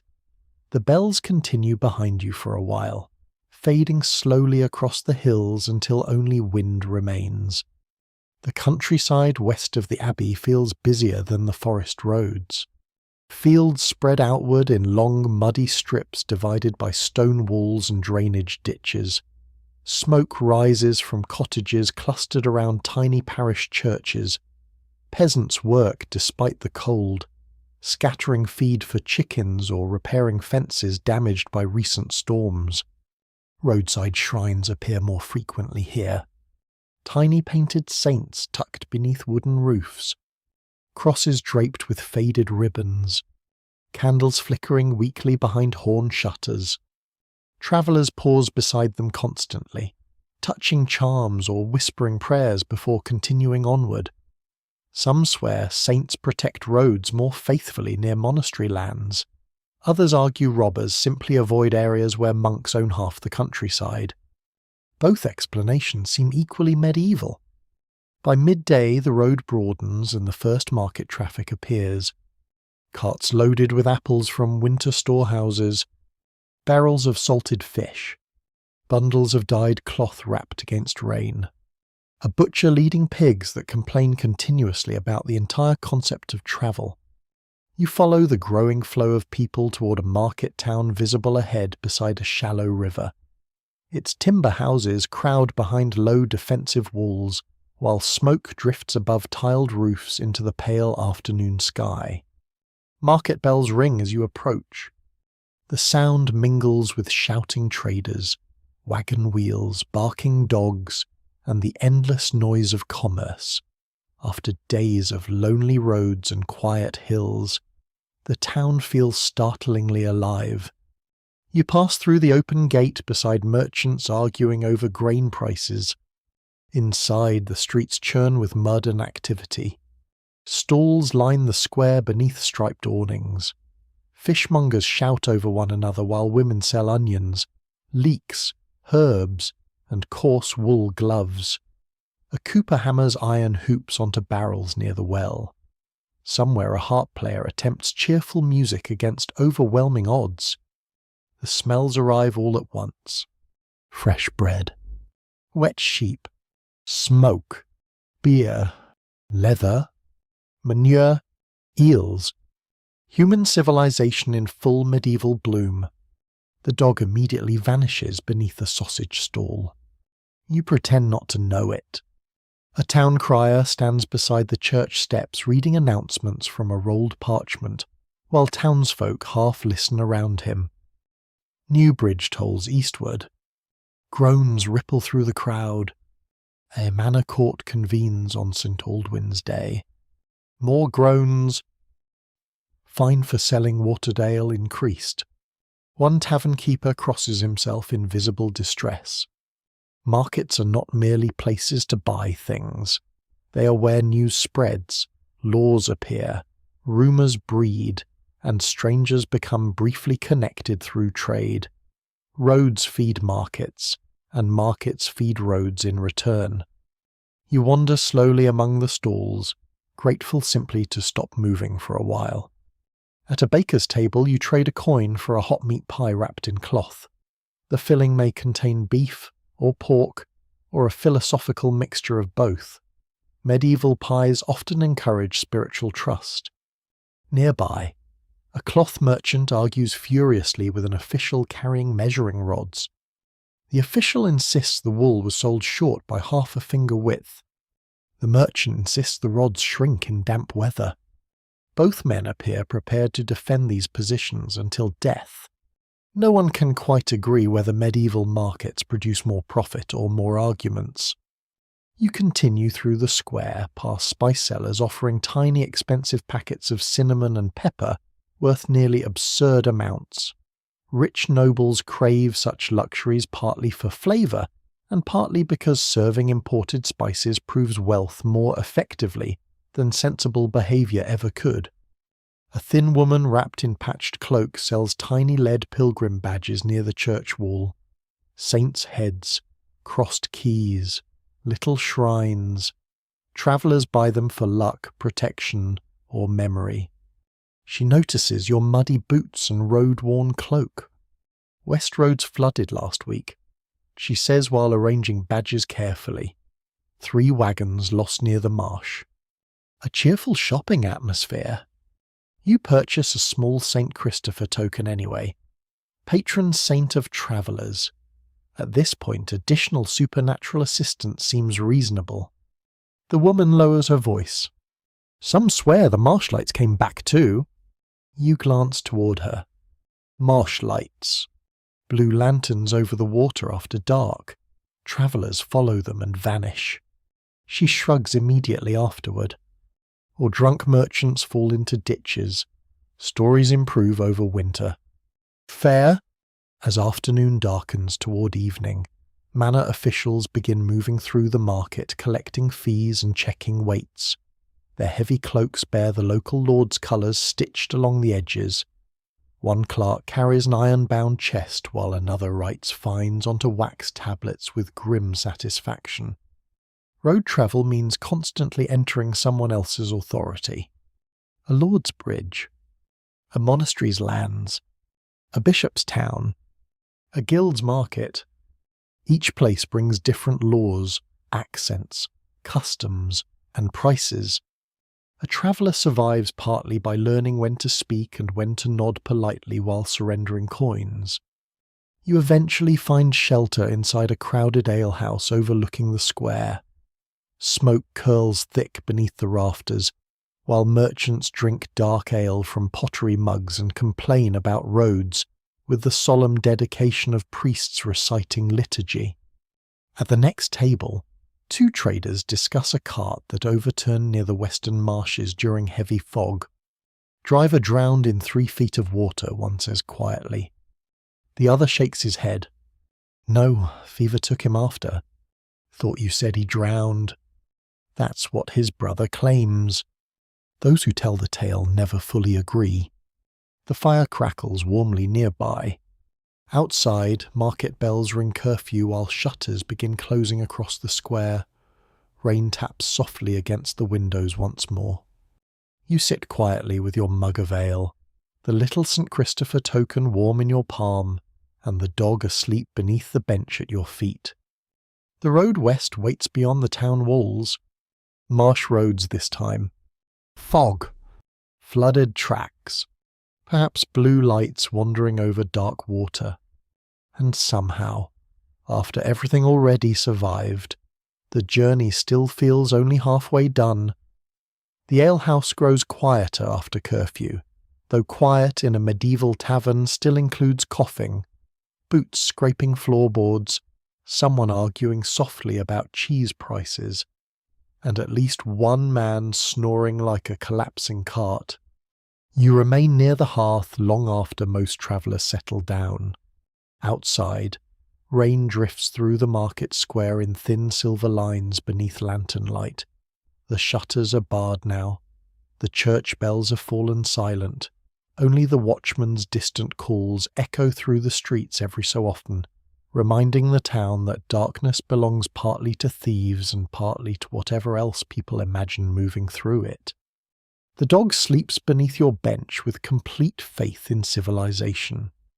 A dangerous personality trait. Across the room, merchants huddle near candlelight studying account tablets and muttering over routes westward. One traces roads across the tabletop with a thick finger stained purple from wine. "Marsh tracks shorter," he says. "Marsh tracks cursed," another replies immediately. The first man shrugs. So's marriage. People still try it. A strong medieval joke by tavern standards. The innkeeper moves between tables collecting cups while listening shamelessly to every conversation. Tavern keepers survive on information almost as much as ale. They know which roads flood first, which ferrymen cheat pilgrims, which lords recently raised tolls, and which travellers likely carry enough money to attract trouble. She pauses beside your table. "You heading west tomorrow?" You nod. Take the ridge road if fog comes early. Marsh path disappears after sunset. Disappears. She wipes foam from a mug thoughtfully. Sometimes under water, sometimes under fools. Not especially comforting. Eventually the merchants drift upstairs toward shared sleeping lofts, while poorer travellers claim benches, floors, or patches of rushes near the dying fire. You remain below with a handful of late wanderers reluctant to sleep too deeply in unfamiliar places. One old carter unwraps strips of cloth from his swollen feet, while muttering prayers to Saint Eloi, patron of horses and metal workers. The skin beneath looks pale and angry from endless dampness. "Road rot," he grumbles. "Worst part of travel. Not bandits. Not wolves. Feet. Medieval journeys are conquered one blister at a time." Near midnight the tavern door opens briefly, letting in a gust of cold, wet air and a traveller wrapped head to toe in a dark cloak. Everyone looks up immediately. Strangers arriving late make rooms nervous. The newcomer lowers his hood beside the hearth, revealing a thin, weather-beaten face and tired eyes rimmed red from wind. Marsh mud cakes his boots nearly to the knee. "Road washed east of the reeds," he announces before anyone asks. Several merchants groan softly. The man accepts hot ale from the innkeeper and warms trembling hands near the fire. "Lost a wagon crossing the low path," he continues. "Horse survived, driver didn't." Silence settles briefly over the room. Then comes the usual response to bad road news, practical questions. How deep was the water? Was the bridge damaged?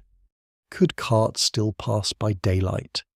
Travellers discuss death the way sailors discuss storms, calmly, closely, as unavoidable conditions rather than dramatic interruptions. The stranger notices your attention. "Don't cross marsh roads after dusk," he says quietly. "Fog changes distances there." No one laughs. Some swear marshes confuse travellers because evil spirits lure people from safe paths with false lights. Others claim thick fog simply makes every patch of reeds resemble a road until someone steps into deep water. Even now, it is hard to tell where superstition ends and exhausted imagination begins. The fire burns lower. Candles shorten. One by one the remaining travellers drift toward uneasy sleep. You eventually settle near the hearth wrapped tightly in your cloak while rain whispers against the tavern roof. The St. Christopher token rests in your hand beneath the blanket. Nearby the dog twitches occasionally in dreams, perhaps chasing rabbits through some happier version of the countryside. For a while you simply listen. wood settling in the rafters, wind around shutters, soft breathing from crowded corners, far away, faint bells through rain. Then sleep takes you slowly like fog covering roads.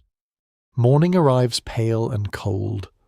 Mist hangs thick across the market square outside, swallowing rooftops and church towers alike. The world beyond 20 paces appears half erased. Tavern windows glow dim gold against the whiteness. You break your fast on oat bread and cheese while travellers prepare reluctantly for another day's journey.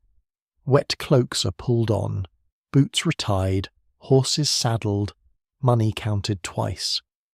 The marsh traveller from last night leaves early without farewell, disappearing into fog like someone returning to a story no one else wants. You follow soon after.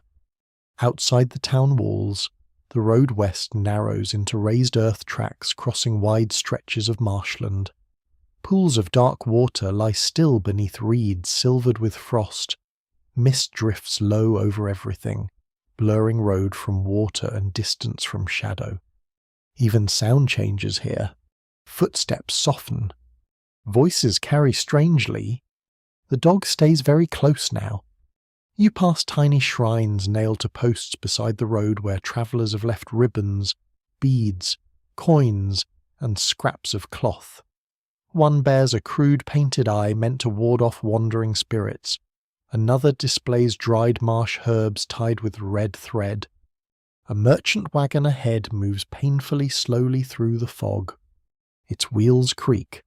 Harness chains clink softly. The entire world feels muffled, as though wrapped in wet wool. At midday you stop beside a roadside fire where several travellers warm themselves near a patch of higher ground. Smoke drifts low across the reeds. Someone boils onions in a black iron pot suspended over the flames. You join them gratefully.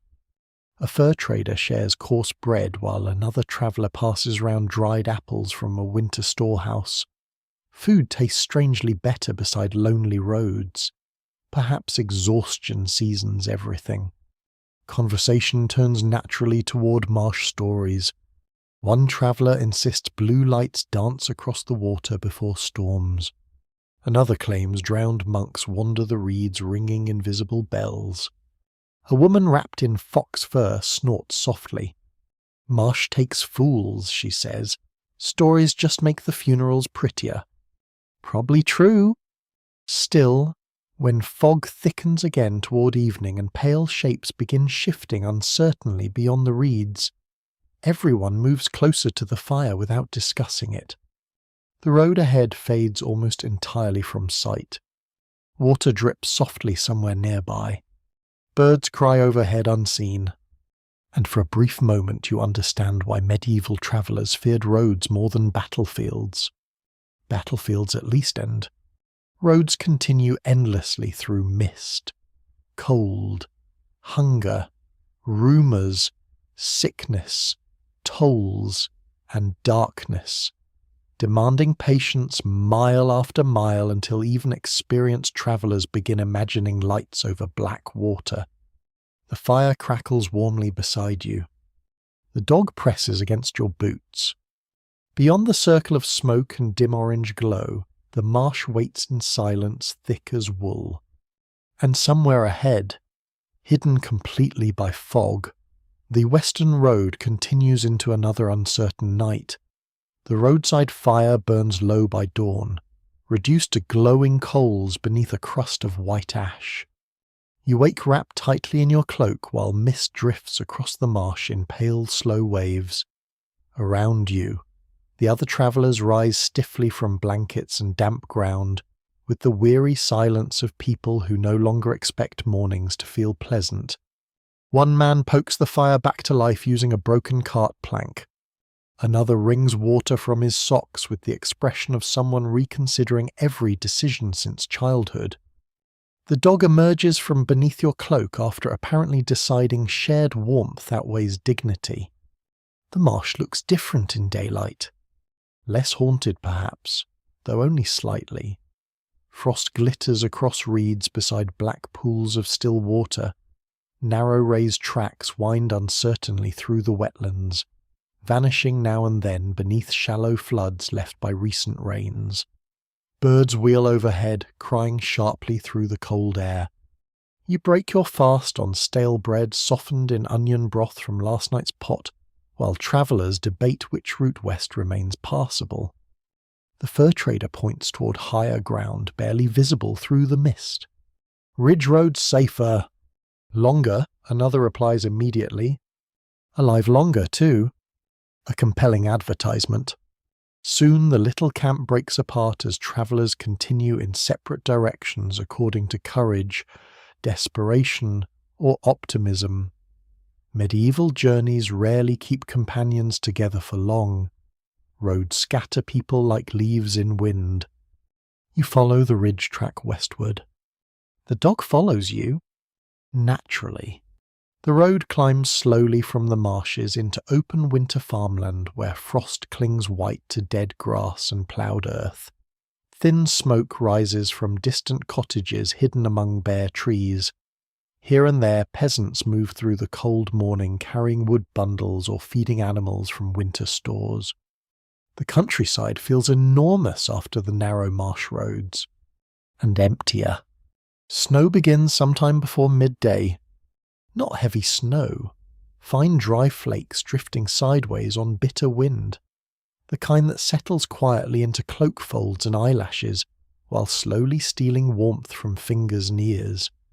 You pull your hood tighter. The road grows harder to follow. Milestones appear occasionally beside the track, though many lean crooked or have worn smooth with age. One has toppled entirely into a ditch where moss now covers most of the carving. Some swear old roads shift over generations, abandoning villages and crossing forgotten fields long after maps become useless. Others insist road markers simply vanish because travellers steal the stones for building walls. Either explanation feels very medieval. By afternoon the wind sharpens further. Fields stretch bleak and colourless beneath the whitening sky. Flocks of crows rise suddenly from harvested ground as you pass, their wings beating black against the snow. The dog stays close beside your legs, fur-dusted white. You encounter fewer travellers now. A shepherd leading thin sheep toward winter pens. A monk riding a tired mule with sacks of letters tied behind the saddle. 2 peasants dragging firewood on a crude wooden sled. Each exchange brief greetings before hurrying onward through the cold. Winter roads encourage efficiency. Near dusk you spot movement ahead beside a collapsed stone wall. At first you think it is another traveller resting. Then you realise it's a cart tilted badly into a snow-filled ditch. One wheel broken, horse gone. A man sits beside it wrapped in blankets stiff with frost. Alive, though only just. You approach carefully. His lips look pale blue beneath his beard. One hand trembles violently while gripping a lantern long since extinguished. "Wheel snapped yesterday," he mutters hoarsely. "Thought village was nearer." The dog sniffs him cautiously before sitting down beside the cart. You help the traveller build a small fire using broken planks from the wagon and dry straw dug from beneath the canvas. Smoke curls weakly upward into falling snow. The man explains he carried wool cloth eastward before the axle failed crossing frozen ruts. He tried sleeping beneath the cart overnight but woke unable to feel his feet properly. Travel kills quietly in winter. No sword. No dramatic last stand. Only cold settling deeper into exhausted bones hour by hour until movement itself feels optional. You share bread and the last of your ale while the traveller warms stiff hands above the flames. His name hardly matters. Roads reduce people first into travellers, then into survivors. "No one should travel this season," he says eventually. Yet everyone does. Because monasteries need letters. Markets need salt. Lords demand taxes. Families wait beyond distant hills. And hunger travels in every season whether roads allow it or not. Snow thickens as daylight fades completely. You cannot leave the man beside the broken cart, so together you drag supplies beneath the partial shelter of a nearby sheep barn standing empty for winter. Half the roof leaks. Wind whistles through the boards. Still, it blocks the worst of the snow. Inside smells of old hay, manure, damp wood, and cold earth. Honestly, after enough days travelling, this qualifies as luxury accommodation. You build another fire in a cracked stone trough while the traveller wraps blankets around his swollen feet. They look angry and pale beneath the lantern glow. Frostbite, he mutters grimly. A word medieval people understand well, even if treatments remain questionable. Some swear rubbing snow on frozen skin restores feeling. Others insist heated wine works better. A wandering physician once claimed goose grease mixed with crushed onions could revive nearly anything except taxes. No one can quite agree. The wind howls harder outside. Snow rattles against the barn walls in dry whispers. You sit close to the fire, sharing silence, while darkness settles across the frozen fields beyond. The dog sleeps curled between you, occasionally twitching in dreams. Far away, almost lost beneath the wind, bells ring faintly through the night. Monastery bells again. The sound reaches you across miles of snow-covered countryside like proof that warmth still exists somewhere. The stranded traveller closes his eyes briefly.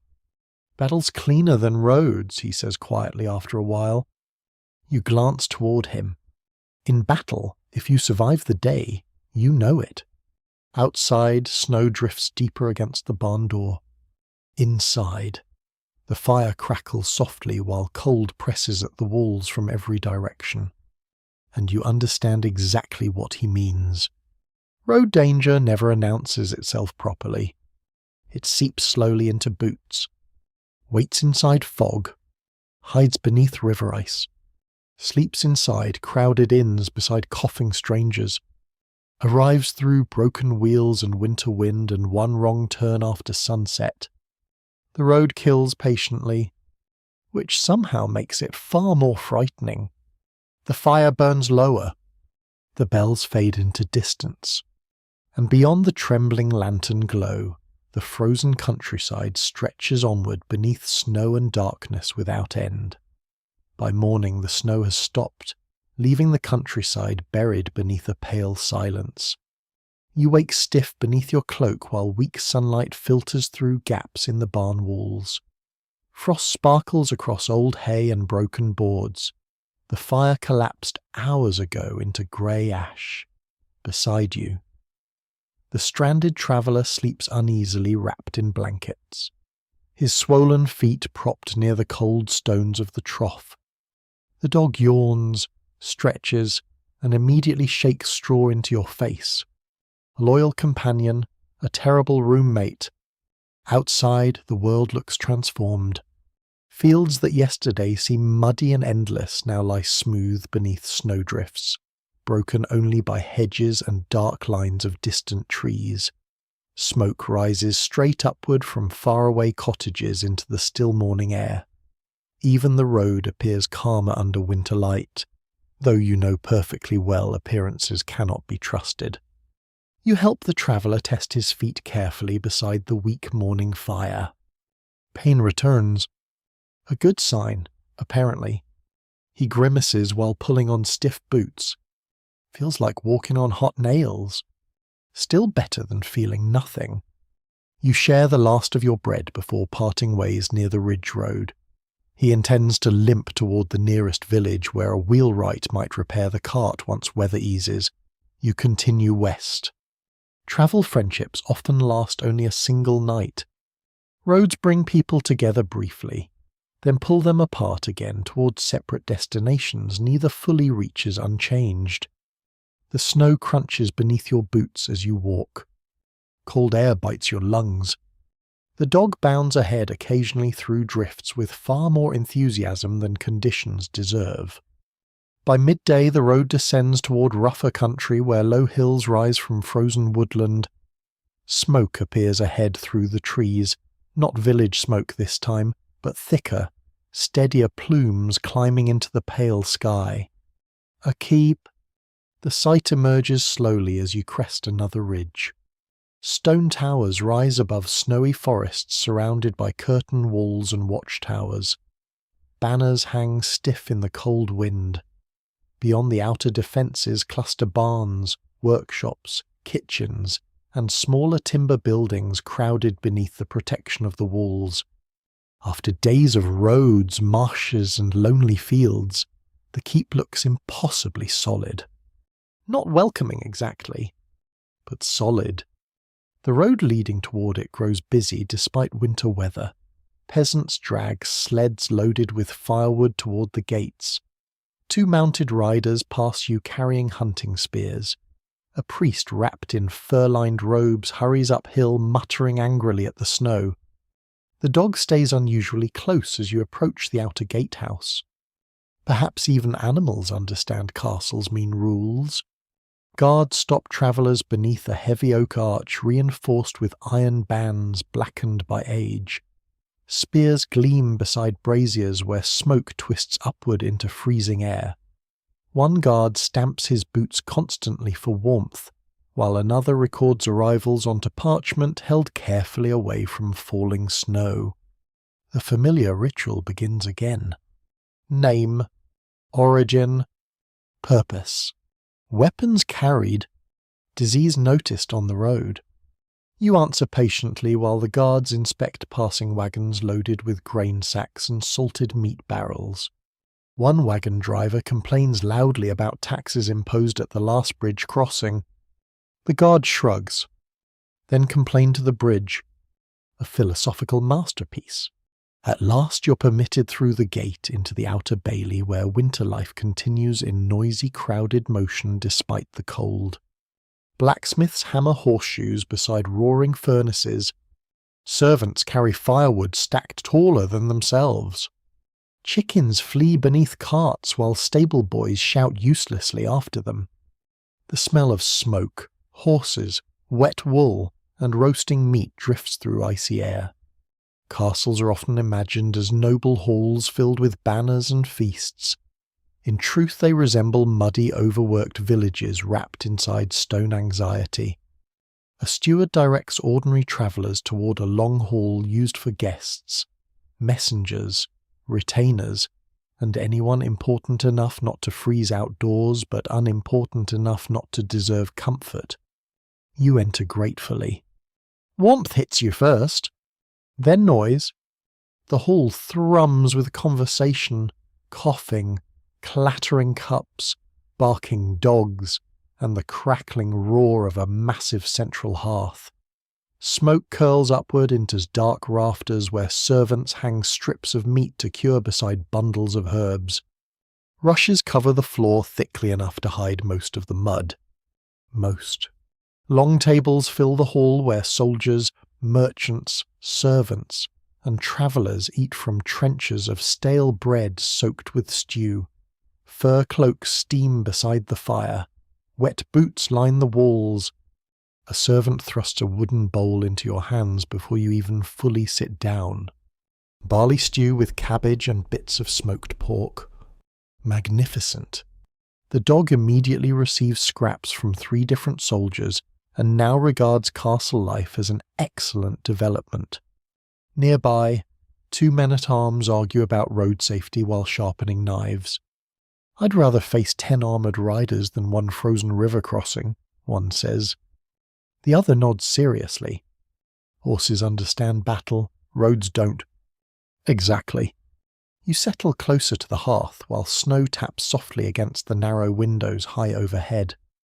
Across the hall sits a noble woman wrapped in dark green velvet trimmed with fur, surrounded by servants and guarded conversation. Even indoors, rank organizes everything here like invisible walls. The wealthy dine nearer warmth and candlelight. Common travellers remain farther from both. Still, everyone watches the fire equally. A wandering minstrel plays softly near the far wall, singing of heroic battles and glorious kings. Yet between verses even he complains quietly about winter roads while warming his hands. No one escapes them. Later in the evening, a physician attached to the household examines travellers for signs of fever before allowing them deeper into the keep. He carries little brass scales, folded cloth soaked in vinegar, and bundles of dried herbs hanging from his belt. "Too many coughing travellers this season," he mutters while checking a merchant's swollen throat. Some swear vinegar wards off plague when carried beneath the nose. Others burn juniper branches to cleanse bad air.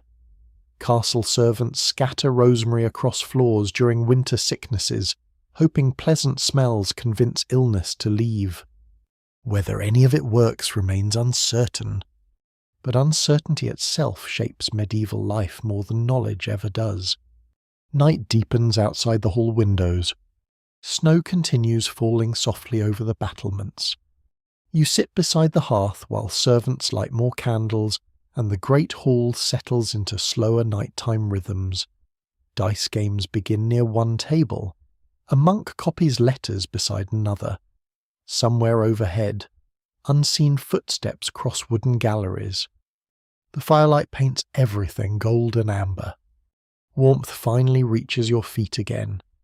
And yet even here, inside thick stone walls guarded by armed men and iron gates, travellers continue speaking about roads in hushed, uneasy tones.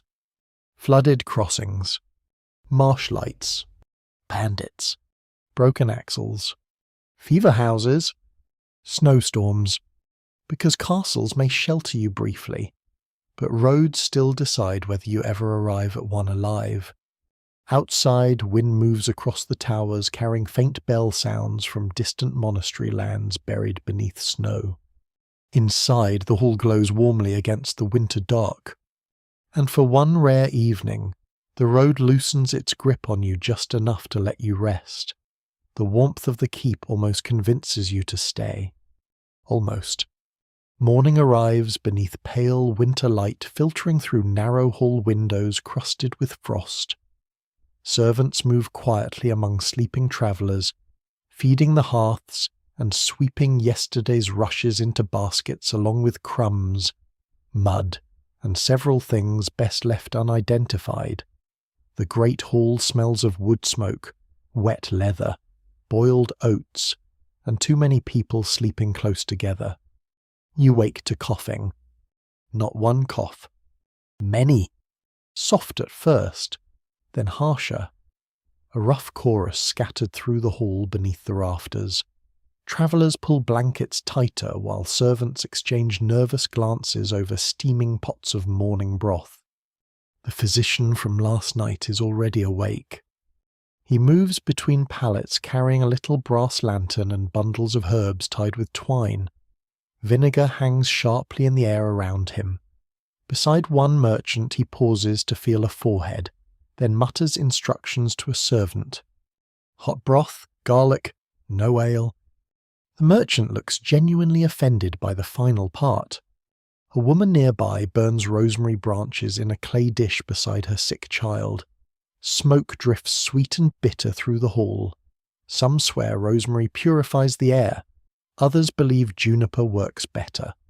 One old traveller insists dried fox lungs worn around the neck prevent winter fevers, though no one asks how he learned this. Medieval medicine contains a worrying amount of confidence.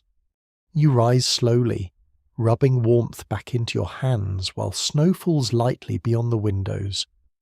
The dog sleeps blissfully beside the hearth, fully committed to castle employment. A servant hands you oat bread and weak beer for breakfast. Road West reopened, he says. Snow's easing. Then, lowering his voice slightly, though they brought in another traveller sick before dawn.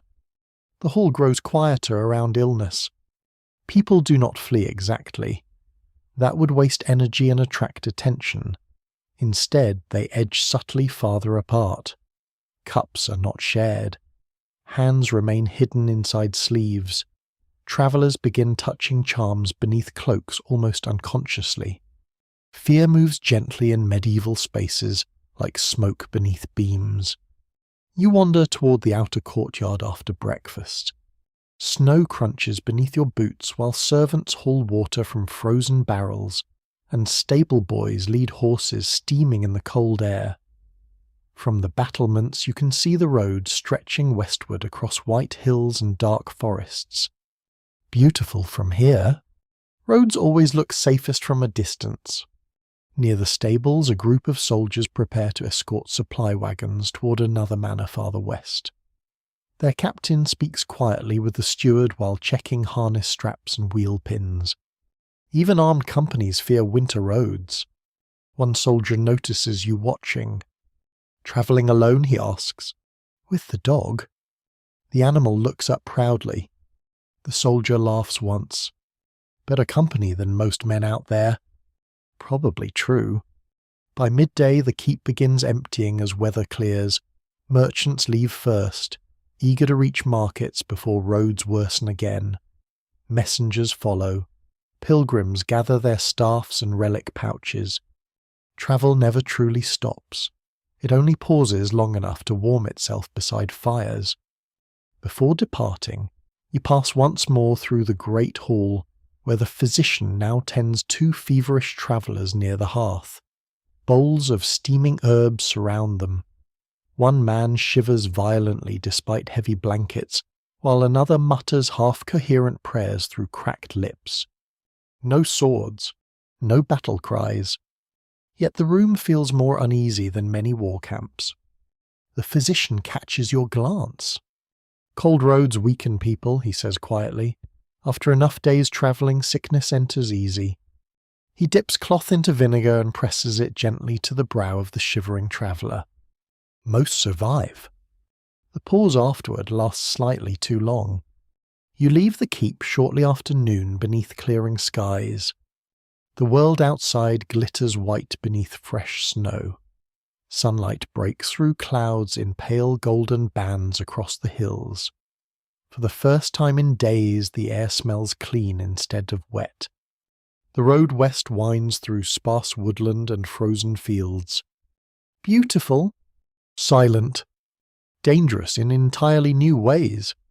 Snow hides ruts, stones, and broken ground beneath smooth, harmless-looking surfaces.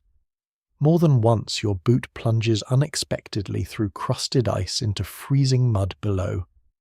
The dog fares better, trotting lightly across drifts with insulting ease. You pass abandoned cottages standing empty for winter, shutters banging softly in the wind. Smoke no longer rises from their chimneys.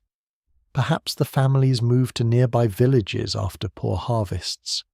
Perhaps sickness emptied them. Medieval roads leave many places behind quietly. Near sunset you reach a crossroads marked by a weathered wooden shrine. Someone recently left candles there beside tiny wax figures shaped like hands and feet, offerings for healing. A faded ribbon flutters from the crossbeam in the cold wind. Some swear crossroads gather sickness because travellers from many regions mix there. Others claim evil spirits simply enjoy intersections. Either way, few linger long.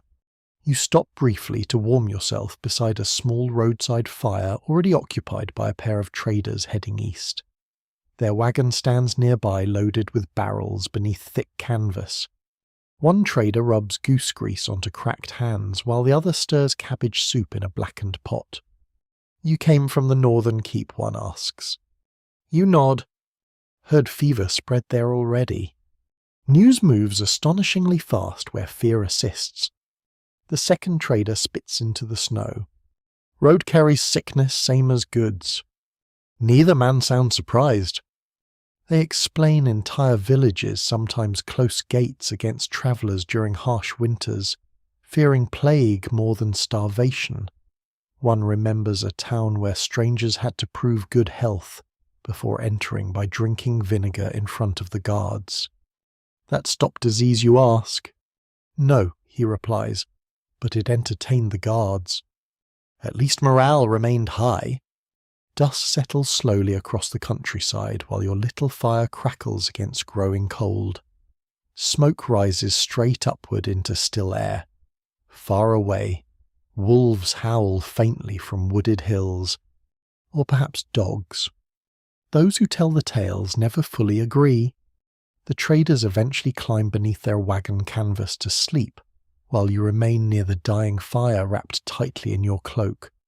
The dog curls beside your legs immediately, clearly convinced you produce heat professionally. Above you the sky clears completely for the first time since the journey began. Stars emerge sharp and cold over the frozen world. Roads beneath daylight feel difficult. Roads beneath stars feel endless. You think about the sick travellers back in the keep, the coughing man outside the town gate, the abandoned cart in the forest, the bridge groaning above dark water. All these dangers scattered quietly across ordinary miles. War announces itself with banners and horns. The road simply waits, patiently, until cold enters your bones, until fever enters crowded halls, until one broken wheel leaves you stranded beneath snow.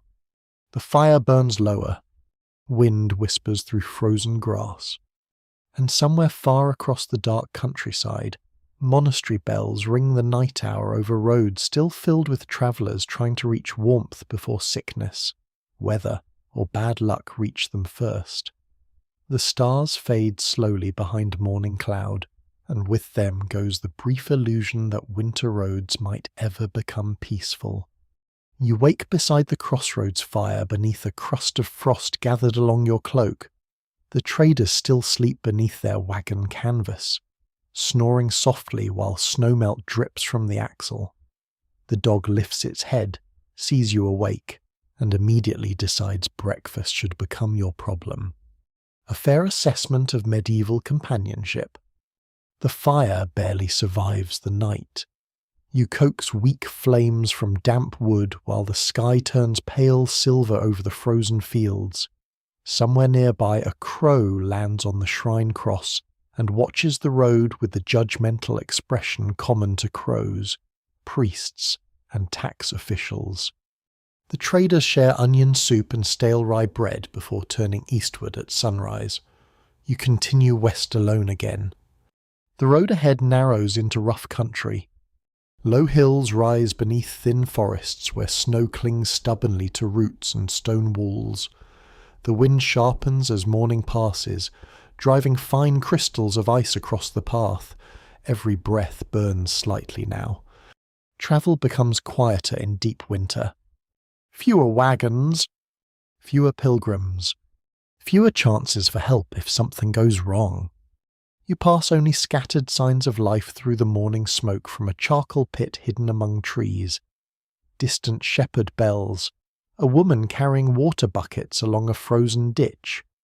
Once you glimpse riders far across a hillside, their cloaks dark against the snow before they vanish behind woods. The road itself seems older here. Milestones crumble, bridges sag. Wheel ruts freeze solid into jagged ridges that jar your knees with every step.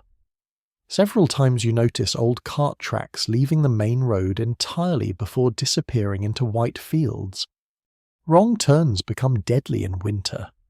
No one can quite agree how many travellers simply vanish during harsh seasons because snow hides nearly everything afterward.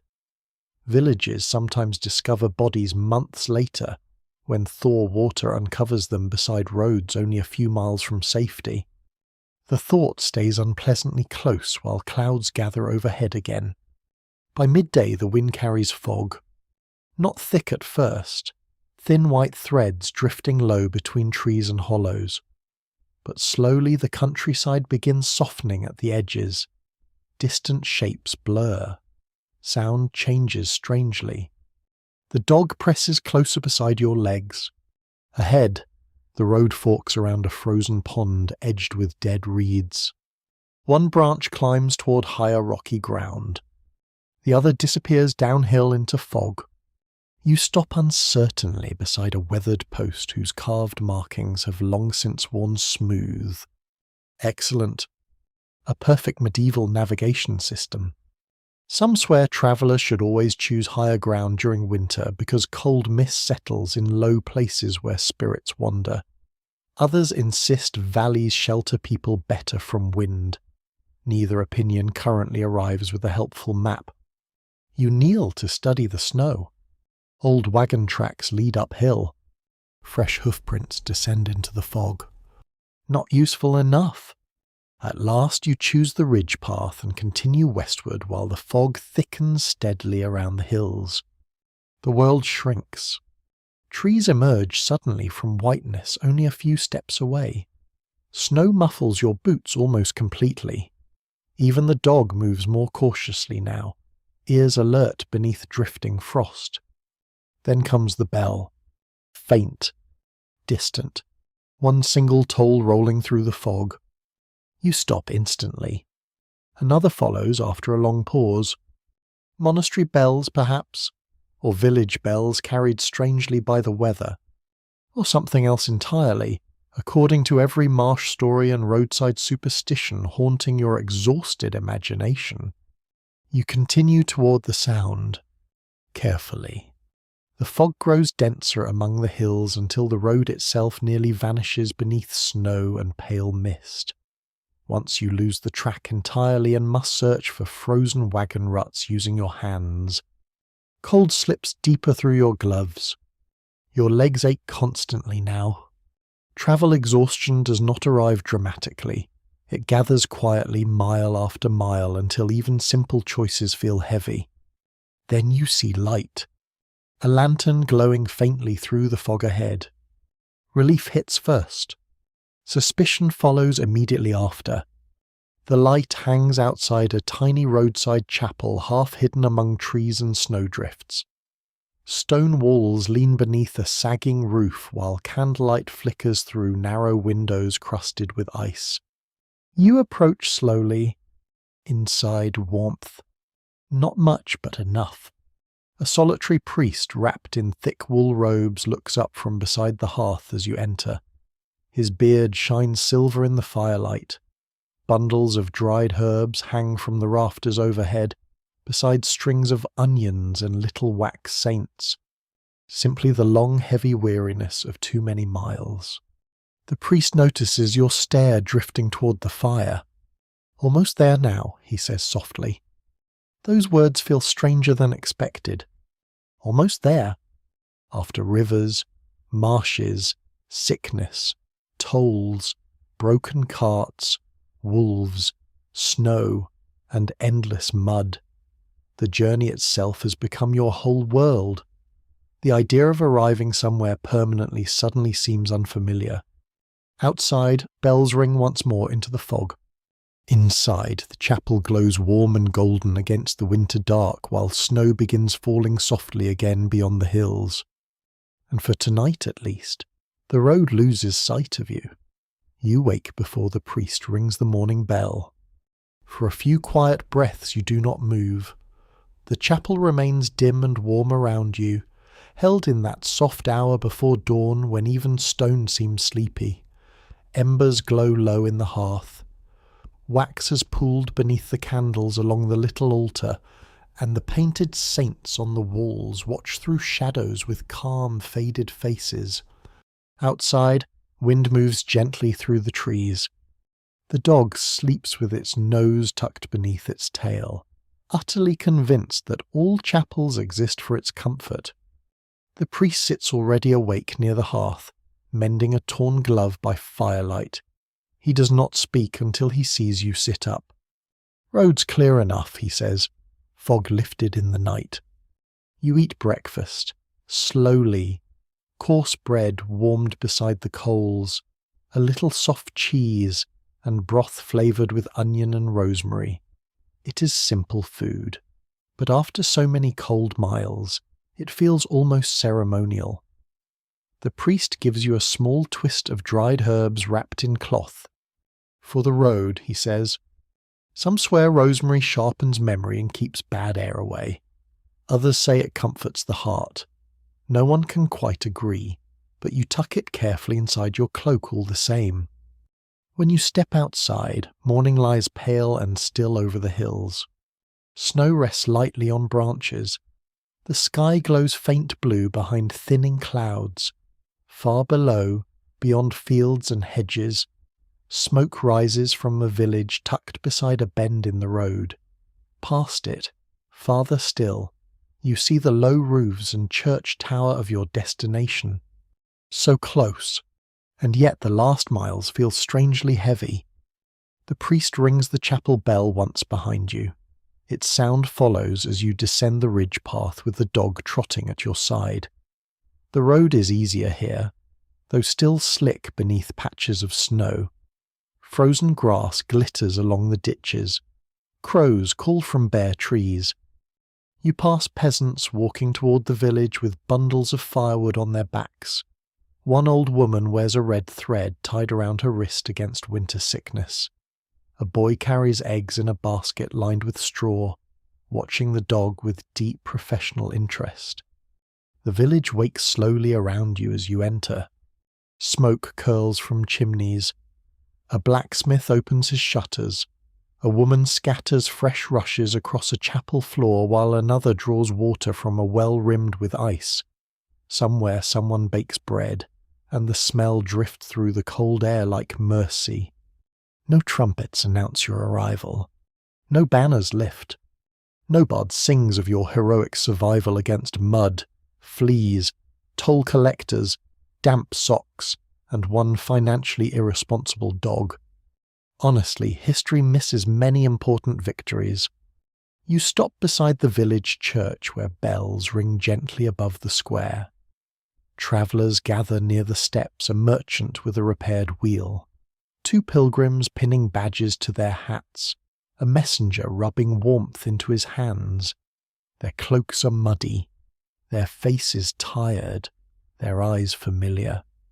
Everyone who survives the road carries the same look. You stand there quietly while the morning brightens. The journey has not been one grand danger, but 1,000 small ones. A bridge plank shifting beneath your foot, a fevered cough in a crowded hall, a wrong fork in fog, a wheel cracking in snow, a gate closing before dark, a stranger watching too closely near an inn door, hunger, cold, wet wool, bad ale, worse advice, and rumours that grow teeth after sunset. War may kill loudly. The road kills patiently.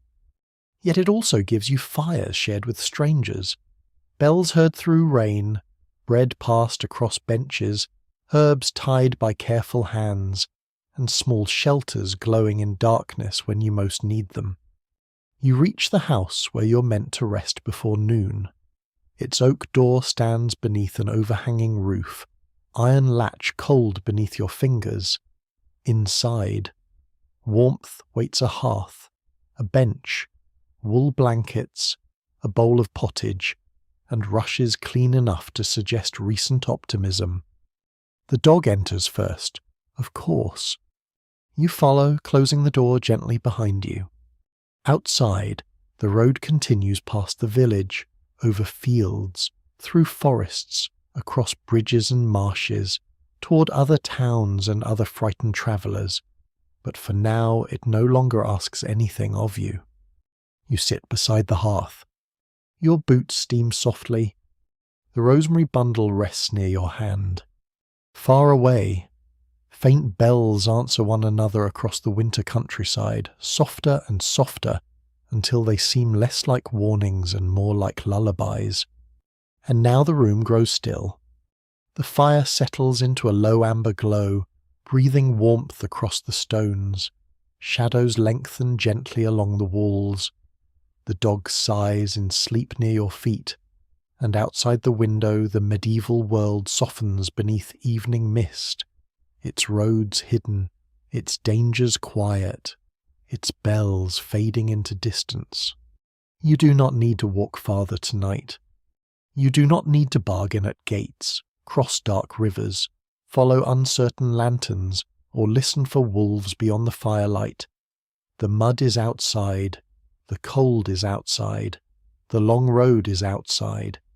Here there is only the hush of the hearth, the faint scent of rosemary, the weight of a wool blanket around your shoulders, and the slow comfort of having arrived. The candles burn lower. The rafters darken. Somewhere beyond the village, a bell rings once, then rests. You breathe with the quiet room.